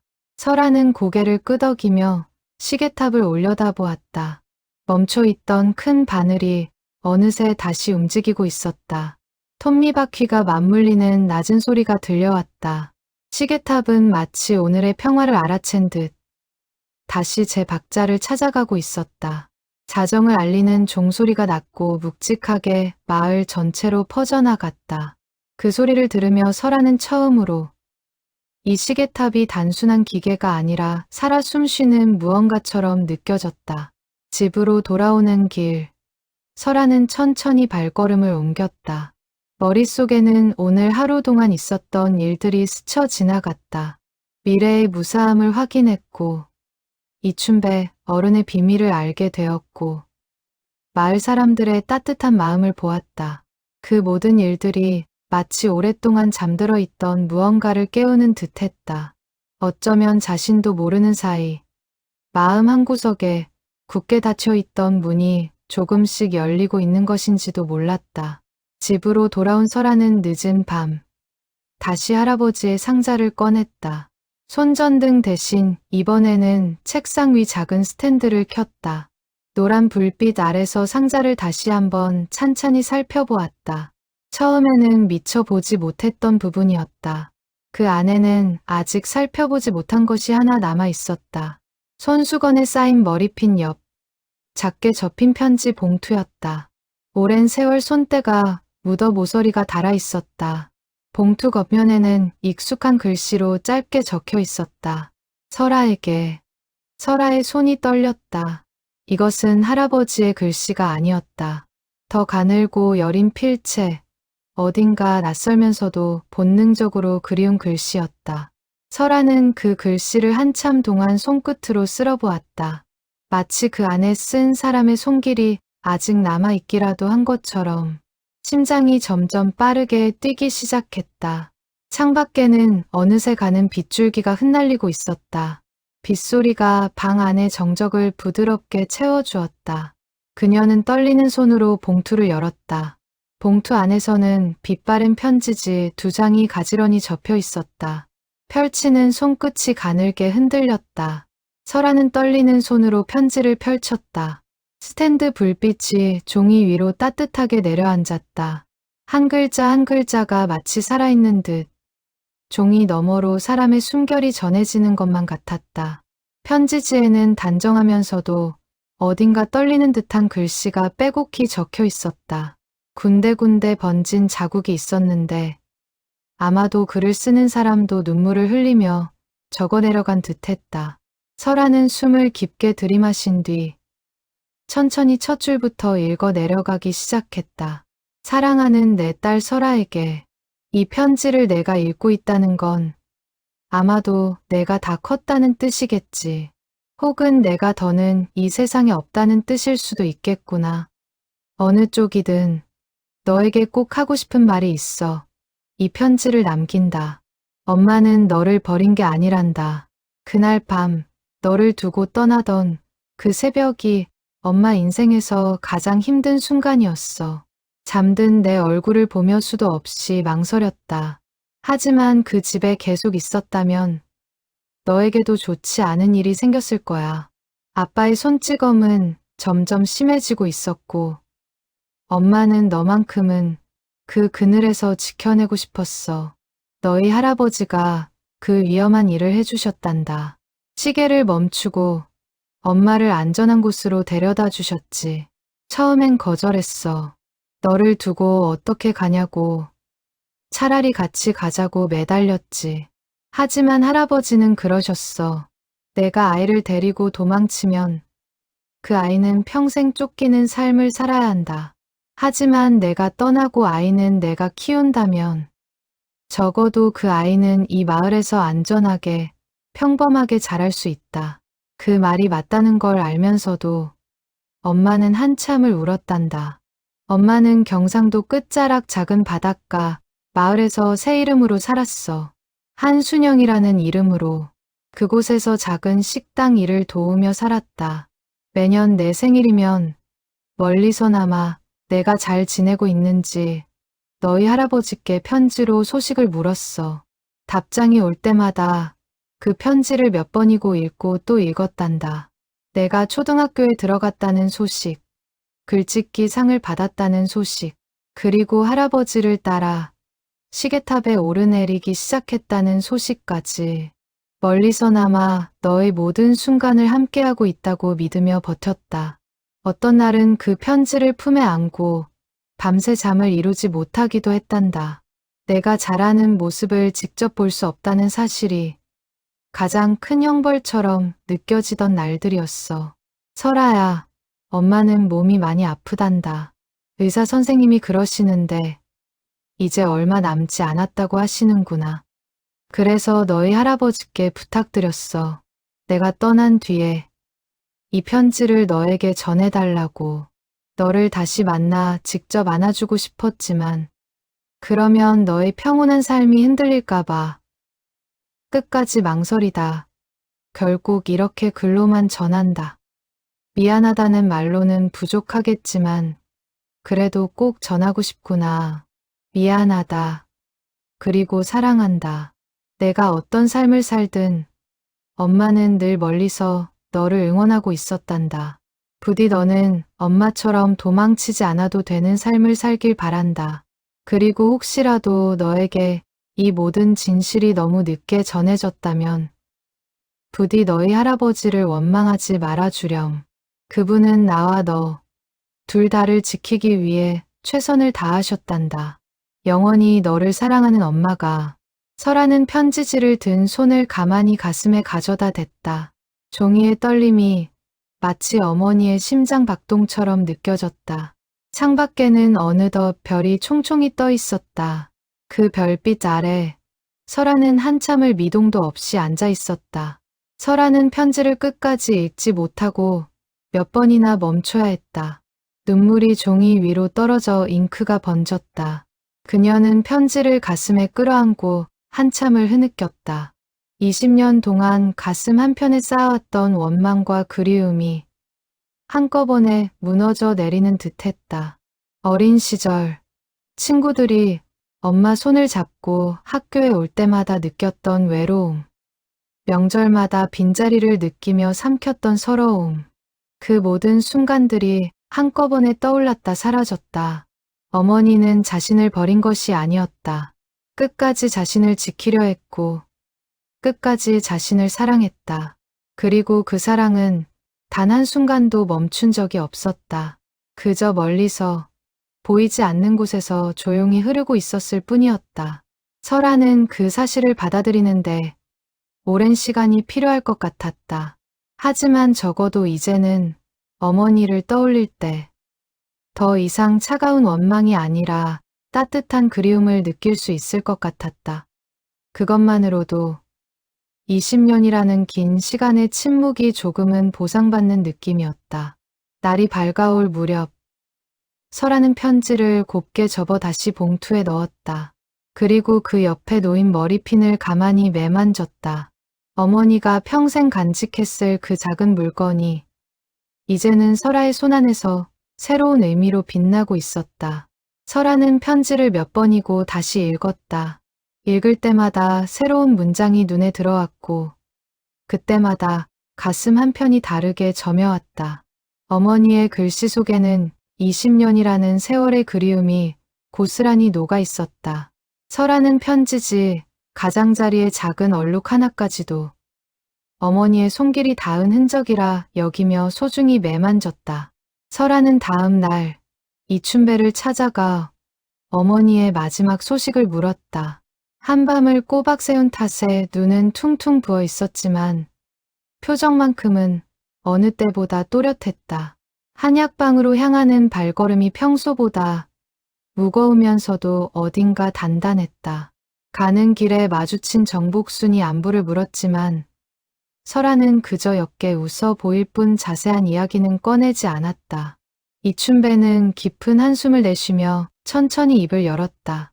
그의 표정에는 오랜 세월 묻어두었던 슬픔과 마침내 그 짐을 내려놓는 듯한 후련함이 함께 깃들어 있었다.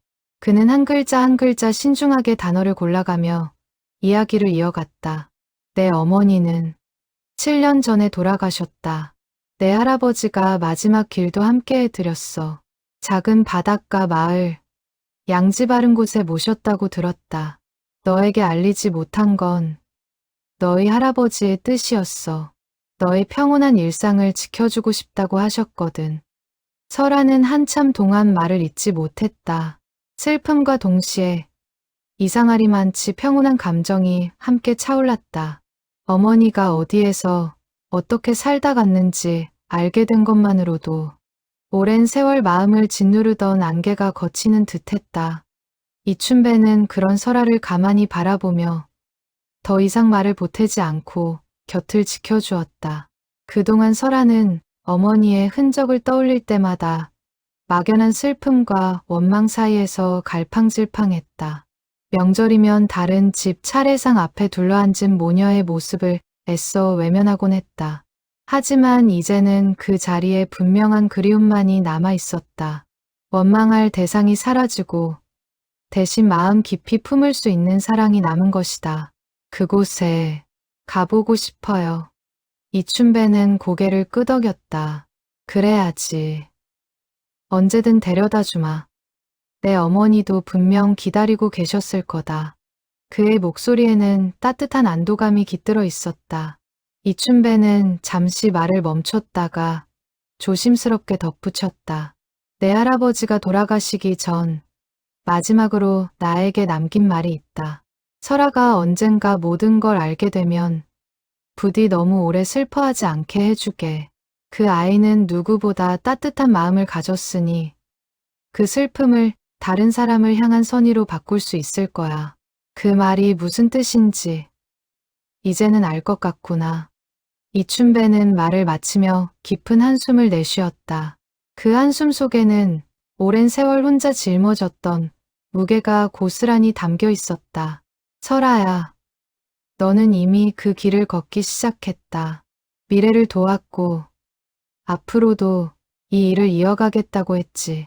그게 바로 내 할아버지가 그리고 내 어머니가 가장 바라던 일일 거다. 설아는 천천히 고개를 끄덕였다. 가슴 한구석이 뜨거워졌다.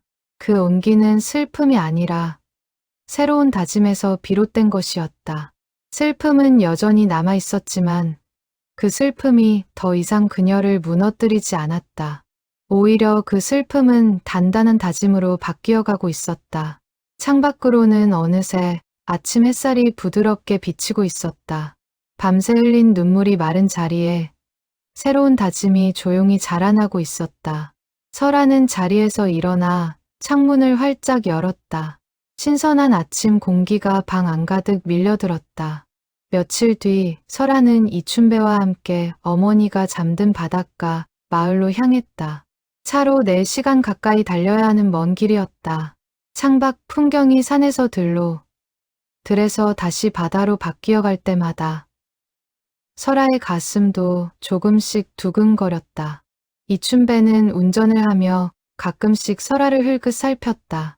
그녀의 표정은 긴장과 설렘이 뒤섞여 복잡해 보였다. 괜찮으냐? 네, 괜찮아요. 그냥 이상하게 떨리네요. 한 번도 가본 적 없는 곳인데 어쩐지 낯설지가 않아요. 이춘배는 옅게 미소 지었다. 내 어머니가 늘 이 길을 따라 너를 그리워했을 거다. 어쩌면 그 마음이 너에게도 전해졌는지 모르지. 마을 어귀에 작은 공동묘지가 있었다. 묘지 입구에는 오래된 돌담이 둘러져 있었고 그 사이로 산들바람이 잔잔히 불어왔다. 이춘배가 앞장서서 길을 안내했다. 봉분 하나하나를 지나 마침내 바다가 내려다 보이는 자리에 다다랐다. 작은 비석에는 한순영이라는 이름이 새겨져 있었다. 묘소 주변에는 누군가 정성스레 가꾼 듯한 작은 들꽃들이 피어 있었다. 설아는 그 앞에 한참을 우두커니 서 있었다. 발걸음을 떼지 못한 채 그저 비석에 새겨진 낯선 이름 석자를 오래도록 바라보았다. 한순영. 어머니가 새로운 삶에서 얻은 또 다른 이름이었다. 그 이름 속에 어머니의 또 다른 인생이 설아가 알지 못했던 수많은 날들이 담겨 있었다. 엄마.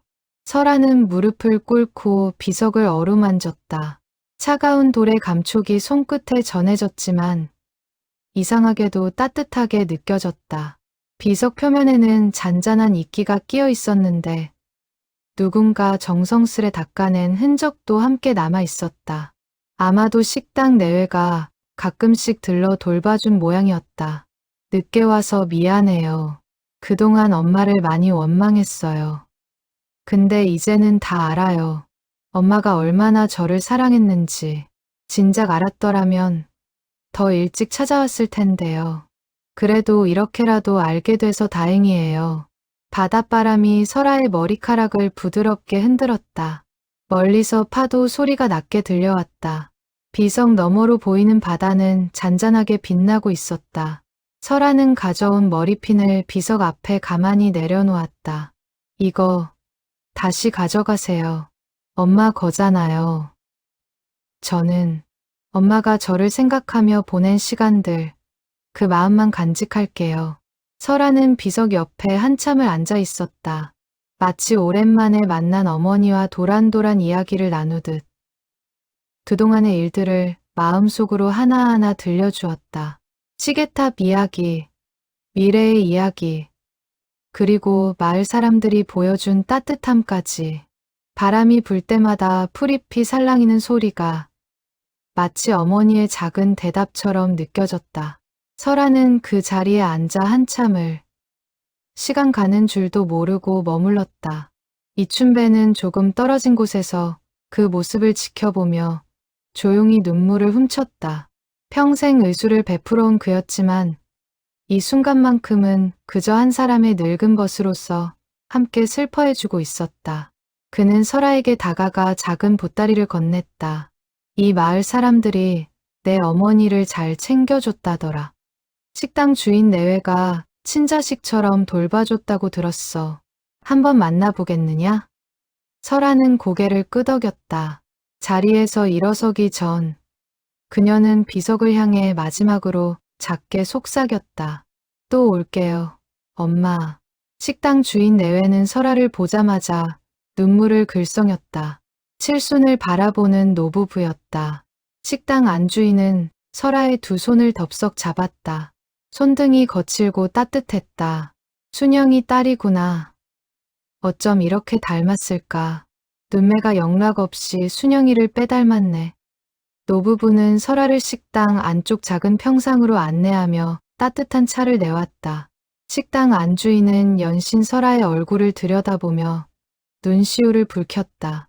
평상 위에는 김이 모락모락 나는 보리차 한 주전자가 놓여 있었고 그 옆에는 손수 구운 듯한 누룽지 과자 몇 개가 작은 접시에 담겨 있었다. 설아의 가슴이 뭉클해졌다. 노부부의 따뜻한 말 한마디 한마디가 오랜 세월 그녀가 채우지 못했던 마음의 빈자리를 조금씩 메워주는 듯했다. 순영이가 처음 우리 마을에 왔을 때 말도 없고 늘 바다만 바라보던 사람이었어. 처음엔 사정을 묻지 않았지. 다들 그런 사연 하나쯤은 안고 사는 사람들이니까. 근데 한 해, 두 해 지나면서 조금씩 마음을 열더구나. 식당 일도 야무지게 도와주고 동네 아이들한테도 친절했어. 다들 순영이를 참 좋아했단다. 그들은 설아에게 어머니가 살던 작은 방을 보여주었다. 단출한 방 안에는 설아의 어린 시절 사진들이 가지런히 붙어 있었다. 학교 졸업식 사진, 시계탑 앞에서 찍은 사진, 심지어 최근 몇 년 사이의 마을 행사 사진까지. 사진들은 색이 바랜 것부터 비교적 최근 것까지 시간 순으로 정성스럽게 정리되어 있었다. 설아는 그 사진들을 보며 다시 한번 눈물을 쏟았다. 순영이가 매년 너희 마을 행사 때마다 몰래 가서 사진을 찍어왔단다. 멀리서라도 너를 보고 싶어 했어. 직접 만날 수는 없으니 그렇게라도 마음을 달랬던 거지. 설아는 그제야 깨달았다. 어머니는 단 한 번도 자신을 떠난 적이 없었다는 것을. 그 깨달음 하나로 지난 20년의 시간이 전혀 다른 의미로 다가오기 시작했다. 물리적으로는 멀리 있었지만 마음만큼은 언제나 가장 가까운 곳에서 자신을 지켜보고 있었다는 것을.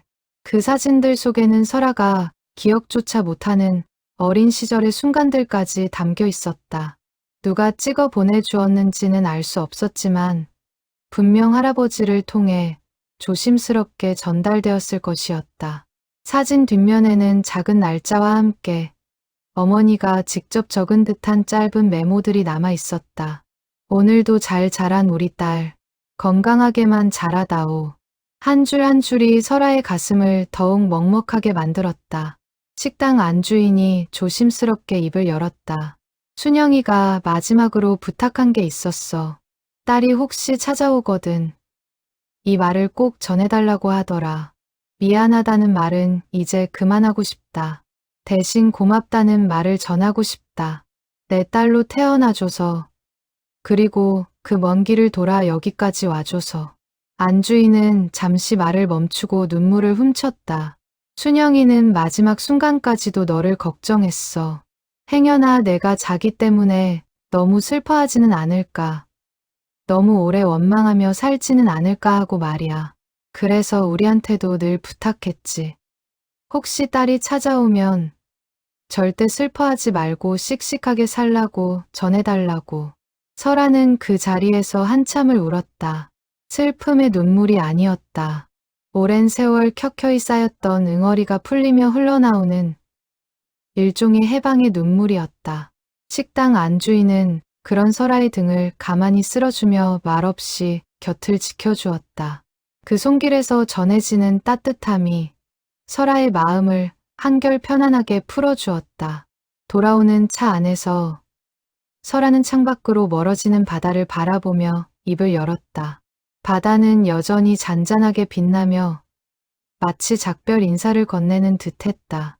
차창에 비친 그녀의 얼굴은 떠나올 때보다 한결 편안해 보였다. 어르신, 저 결심했어요. 이 일을 정식으로 이어받고 싶어요.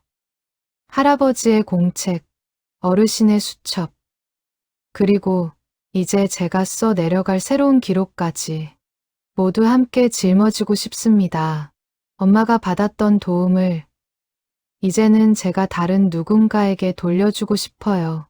이춘배는 미소 지으며 고개를 끄덕였다. 그의 눈가에 깊은 주름이 따뜻하게 잡혔다. 그래, 내 어머니도 할아버지도 분명 흐뭇해하실 거다. 다만 한 가지만 약속해다오. 위험한 순간이 오면 절대 혼자 짊어지려 하지 마라. 나도 있고 마을 사람들도 있다. 오늘 본 것처럼 작은 등불들이 모이면 큰 어둠도 밝힐 수 있단다. 혼자서 짊어진 짐은 언젠가 무너지지만 함께 나눈 짐은 오래도록 버틸 수 있는 법이야. 설아는 고개를 끄덕였다. 가슴 깊은 곳에서 오랫동안 그녀를 짓눌렀던 무게가 어느새 가벼워져 있었다. 원망 대신 그리움이, 슬픔 대신 다짐이 자리 잡았다. 차창에 흐르는 노을빛이 마치 그녀의 새로운 시작을 축복하는 듯했다. 차창 밖으로 노을이 붉게 번지고 있었다. 그 노을빛이 마치 어머니가 보내는 마지막 인사처럼 느껴졌다. 그로부터 1년이 흘렀다. 한울마을은 예전과 다름없이 평화로웠다. 사계절은 변함없이 돌아갔고 사람들의 일상도 늘 그렇듯 분주하면서도 따뜻하게 흘러갔다.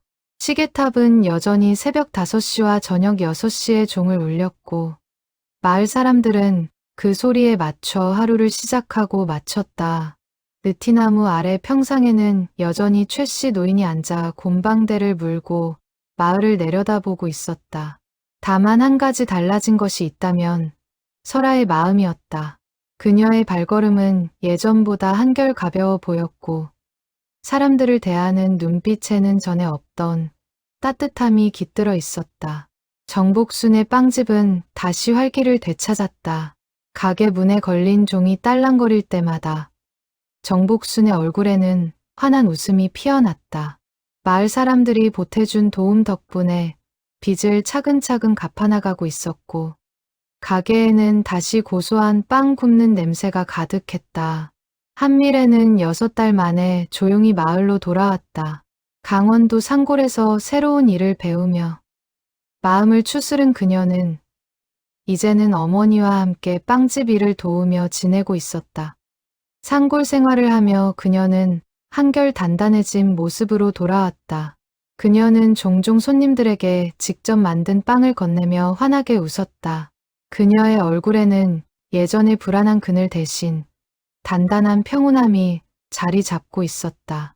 가끔 설아와 마주치면 미래는 말없이 깊은 눈인사를 건넸다. 그 눈빛 속에는 굳이 말로 하지 않아도 통하는 감사와 이해가 담겨 있었다. 얼마 전에는 미래가 직접 설아를 찾아와 조심스럽게 말을 건넨 적도 있었다. 설아 언니, 저도 언젠가 누군가를 돕고 싶어요. 제가 받은 그 도움을 다른 사람에게도 전하고 싶어서요. 설아는 미래의 손을 가만히 잡아주었다. 천천히 해도 돼. 마음의 준비가 되면 언제든 함께하자. 그렇게 한울마을에는 보이지 않는 작은 등불들이 하나둘 늘어가고 있었다. 설아는 정식으로 할아버지와 이춘배의 일을 이어받았다. 그것은 단순한 계승이 아니라 두 사람의 삶 전체를 마음에 새기는 일이었다. 그 결심을 마을 사람들 앞에서 정식으로 밝히던 날, 박두식 이장은 그녀의 어깨를 두드리며 흐뭇한 미소를 지었다. 지난 1년 동안 두 사람의 도움으로 3명을 더 안전한 곳으로 보낼 수 있었다.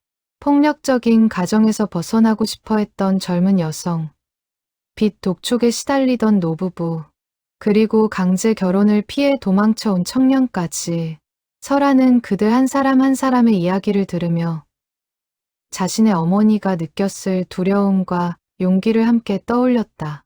매번 새로운 사연을 마주할 때마다 설아는 그 사람의 입장이 되어 깊이 공감하려 애썼다. 그것이 할아버지와 이춘배 어른이 평생 지켜온 마음가짐이라는 걸 이제는 누구보다 잘 알고 있었다. 시계탑이 멈추는 밤이면 설아는 더 이상 두려워하지 않았다. 오히려 그 밤을 기다리게 되었다. 누군가에게는 인생이 다시 시작되는 밤이라는 것을 이제는 누구보다 잘 알고 있었기 때문이다.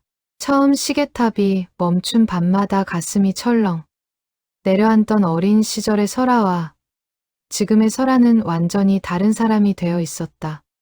두려움은 어느새 사명감으로, 사명감은 다시 잔잔한 평온함으로 바뀌어 있었다. 어느 봄날 저녁, 설아는 시계탑 꼭대기에 올라 마을을 내려다보고 있었다.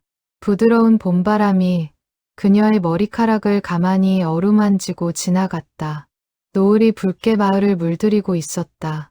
그 아래로 정복순의 빵집 굴뚝에서 연기가 피어오르고 박두식 이장의 집 마당에서는 아이들이 뛰어노는 소리가 들려왔다. 평화로운 풍경이었다. 1년 전 강도식과 대치하던 그 긴장된 밤이 마치 먼 옛날의 일처럼 아득하게 느껴졌다. 이춘배가 천천히 계단을 올라와 설아의 곁에 섰다. 계단을 오르는 그의 걸음이 예전보다 조금 느려져 있었지만 눈빛만큼은 여전히 형형했다. 오늘따라 표정이 좋구나. 설아는 미소 지으며 고개를 끄덕였다. 어르신, 저 요즘 가끔 그런 생각을 해요. 시계탑이 멈추는 그 짧은 순간이 사실은 누군가의 인생에서 가장 긴 시간일 거라고요.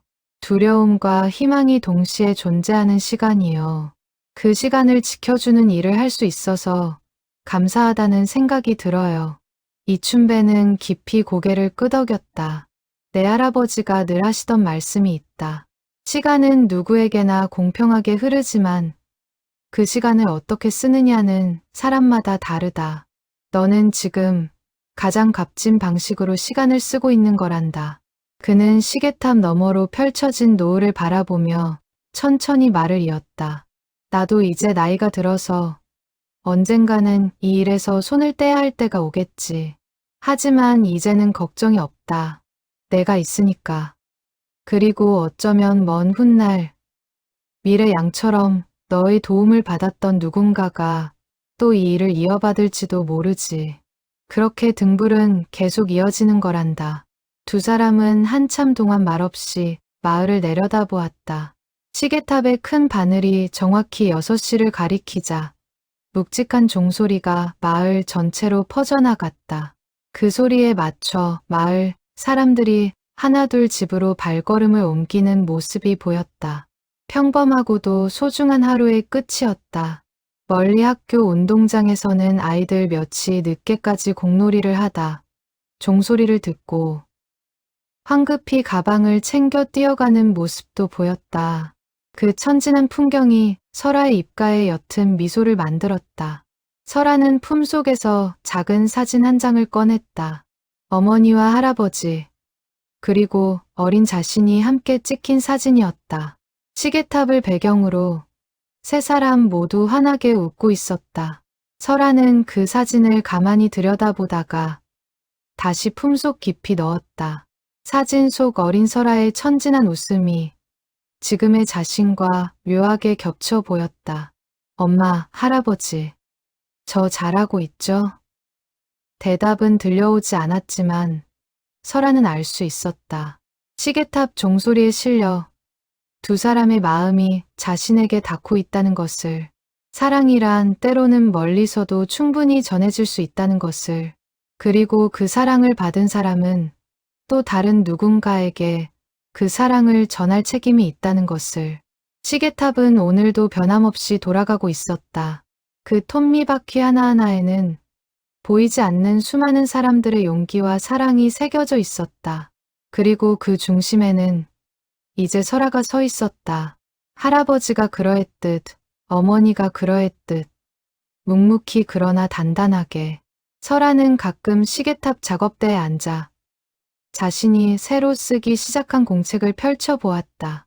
할아버지의 낡은 공책, 이춘배의 손때에 묻은 수첩 옆에 이제 그녀의 새 공책이 나란히 놓여 있었다. 세 권의 공책은 서로 다른 시대, 다른 손길로 쓰였지만 그 안에 담긴 마음만큼은 한결같았다. 누군가의 인생을 외면하지 않겠다는 마음. 어둠 속에서도 작은 등불 하나는 꼭 밝히겠다는 다짐이었다. 설아는 가끔 그 세 권의 공책을 나란히 펼쳐놓고 마치 세 사람이 한자리에 모인 듯한 기분을 느끼곤 했다. 설아는 첫 페이지에 이렇게 적어두었다. 이 기록은 두려움의 역사가 아니라 용기의 역사다. 시계가 멈추는 모든 밤은 누군가에게 새로운 시작을 선물하는 밤이다. 나는 그 밤을 지키는 사람으로 부끄럽지 않게 살아가겠다. 펜을 내려놓으며 설아는 비로소 마음이 완전히 가벼워지는 것을 느꼈다. 저녁 바람이 시계탑 위로 부드럽게 불어왔다. 설아는 눈을 감고 그 바람을 느꼈다. 멀리서 마을 사람들의 도란도란한 말소리가 들려왔다. 평범한 일상. 그러나 그 평범함을 지키기 위해 누군가는 오늘도 묵묵히 시계탑을 돌보고 있었다.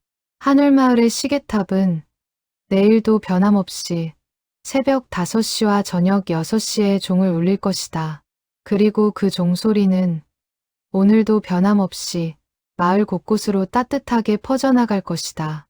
그리고 가끔, 아주 가끔 그 바늘이 멈추는 밤이 찾아올 것이다.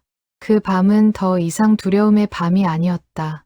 그것은 누군가에게 새로운 삶이 시작되는 희망의 밤이었다. 그리고 그 희망의 중심에는 언제나 변함없이 한 사람이 서 있을 것이다. 시간을 멈출 줄 알고 또한 다시 흐르게 할 줄 아는 따뜻한 손을 가진 사람이. 시계탑이 멈추는 밤마다 한울마을에서 한 사람씩 조용히 사라졌습니다. 30년 동안 이어진 이 기이한 소문은 저주일까요? 아니면 누군가 평생을 걸고 지켜온 비밀일까요? 한울마을 사람들은 그 일을 입 밖에 내기를 꺼리면서도 시계탑이 멈추는 날이면 어김없이 서로의 눈치를 조심스레 살피곤 했습니다. 100년 가까이 마을의 시간을 묵묵히 지켜온 그 탑은 사실 단순한 기계 이상의 무언가를 품고 있었습니다. 마을 어른들 사이에서는 오래전부터 쉬쉬하며 조용히 전해 내려온 이야기들이 있었지만 누구도 그 진실을 정확히 알지 못한 채 그저 짐작만 무성했습니다. 시계탑 관리인 윤설아는 그 비밀의 한가운데 서 있는 사람이었습니다. 어릴 적부터 할아버지를 따라 톱니바퀴를 손질하며 자란 그녀는 정작 자신의 가족에게 닥쳤던 가장 큰 비밀은 알지 못한 채 지금껏 살아왔습니다. 20해 전 시계탑이 멈췄던 그 겨울밤, 설아의 어머니도 흔적 없이 사라졌기 때문입니다. 그날 이후 설아는 어머니의 얼굴을 단 한 번도 보지 못한 채 그저 자신이 버림받았다는 막연한 상처만을 가슴에 안고 자라왔습니다. 그리고 다시 시계탑이 멈췄습니다. 이번엔 마을 빵집 딸 한미래가 사라졌습니다. 사채업자의 빚 독촉과 강제 혼인의 압박 속에서 하루하루를 버티던 23살의 청년이었습니다. 노름빚에 술버릇까지 사납다는 소문이 자자한 사채업자의 아들과 혼인하느니 차라리 죽는 게 낫겠다고 생각했던 그녀에게 시계탑이 멈춘 그 밤은 마지막 희망이었는지도 모릅니다. 마을 사람들은 또다시 술렁이기 시작했고 그 의심의 눈초리는 자연스럽게 시계탑 관리인인 설아를 향했습니다. 마을 사람들의 의심 어린 시선 속에서 설아는 처음으로 할아버지가 남긴 낡은 나무 상자를 엽니다. 그 안에서 발견한 것은 30년에 걸친 기록이 빼곡히 적힌 공책 한 권. 그것은 실종의 기록이 아니라 구출의 기록이었습니다. 시계탑이 멈췄던 날짜와 정확히 일치하는 수십 개의 기록들. 그 옆에는 사라진 이들이 향한 곳, 새로운 이름, 새로운 삶이 짧게 적혀 있었습니다. 빚에 쫓기던 청년, 폭력을 피해 도망친 여인, 강제 혼인을 거부한 청춘, 그리고 자식들에게 외면당한 채 떠돌던 노인까지. 시계탑이 멈추는 밤마다 할아버지는 위험에 처한 사람들을 몰래 마을 밖으로 빼내어 새로운 삶을 선물해왔던 것입니다. 그리고 그 명단 마지막 장에는 설아 자신도 몰랐던 충격적인 진실이 적혀 있었습니다. 폭력적인 남편을 피해 떠나야 했던 한 여인, 그리고 그 여인이 끝까지 놓지 못했던 어린 딸의 이름까지. 어머니는 자신을 버린 것이 아니었습니다. 폭력적인 아버지로부터 어린 딸을 지키기 위해 끝까지 망설이다 떠난 것이었습니다. 그리고 단 한 번도 멀리서나마 딸을 향한 마음을 거둔 적이 없었습니다. 매년 딸의 생일이면 멀리서 몰래 소식을 묻고 졸업식 사진과 글짓기, 상소식까지 빠짐없이 전해 들으며 20년을 버텨온 한 어머니의 이야기가 낡은 공책과 손편지를 통해 비로소 세상에 드러납니다. 설아는 이제 두 가지 진실을 동시에 마주해야 합니다. 사라진 미래를 찾아야 한다는 것, 그리고 20년 동안 가슴에 묻어두었던 어머니에 대한 원망을 풀어야 한다는 것. 그 과정에서 설아는 할아버지의 오랜 벗이자 한약방을 운영하는 이춘배 어르신을 만나게 됩니다. 할아버지가 세상을 떠난 뒤 그 위험한 비밀스러운 일을 묵묵히 이어온 사람이었습니다. 평생 마을 사람들의 건강을 돌보며 살아온 그가 사실은 밤마다 위험에 처한 이들을 안전한 곳으로 보내는 일까지 도맡아왔다는 사실은 설아에게 또 다른 충격으로 다가옵니다. 동시에 빵집의 빚을 빌미로 미래를 강제 혼인시키려 했던 사채업자 강도식과의 위태로운 대치도 함께 시작됩니다. 시계탑 앞에서 벌어지는 그 팽팽한 대치 속에서 마을 사람들은 뜻밖의 모습을 보여줍니다.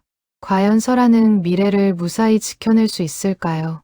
그리고 어머니가 남긴 마지막 편지 속에는 어떤 진심이 담겨 있을까요? 빚을 갚을 길 없어 막막했던 빵집 가족 앞에 마을 사람들이 십시일반으로 손을 내미는 장면은 이 이야기에서 가장 뭉클한 순간 중 하나입니다. 한 사람의 작은 선의가 또 다른 선의를 낳고 그것이 모여 거대한 위협 앞에서도 흔들리지 않는 힘이 되는 과정을 천천히 따라가다 보면 어느새 가슴 한쪽이 뜨거워지는 것을 느끼실 겁니다. 평생 돈과 거래로 사람을 움직여온 사채업자조차 그 단단한 연대 앞에서는 한 걸음 물러설 수밖에 없었습니다. 복수가 아닌 용서로, 원망이 아닌 사랑으로 마무리되는 이 이야기는 시간을 멈추는 것이 곧 누군가의 인생을 다시 시작하게 하는 일이라는 따뜻한 메시지를 전합니다. 가족이라는 이름으로 묶인 사람들이 서로를 향해 끝까지 놓지 않았던 그 마음을, 그리고 한 마을 전체가 한 사람을 지키기 위해 보여준 연대의 힘을 함께 느껴보시길 바랍니다. 설아가 어머니의 묘소를 찾아가는 장면, 그리고 그곳에서 만난 식당, 노부부가 전해주는 어머니의 마지막 말은 이 작품 전체를 관통하는 가장 깊은 울림을 담고 있습니다.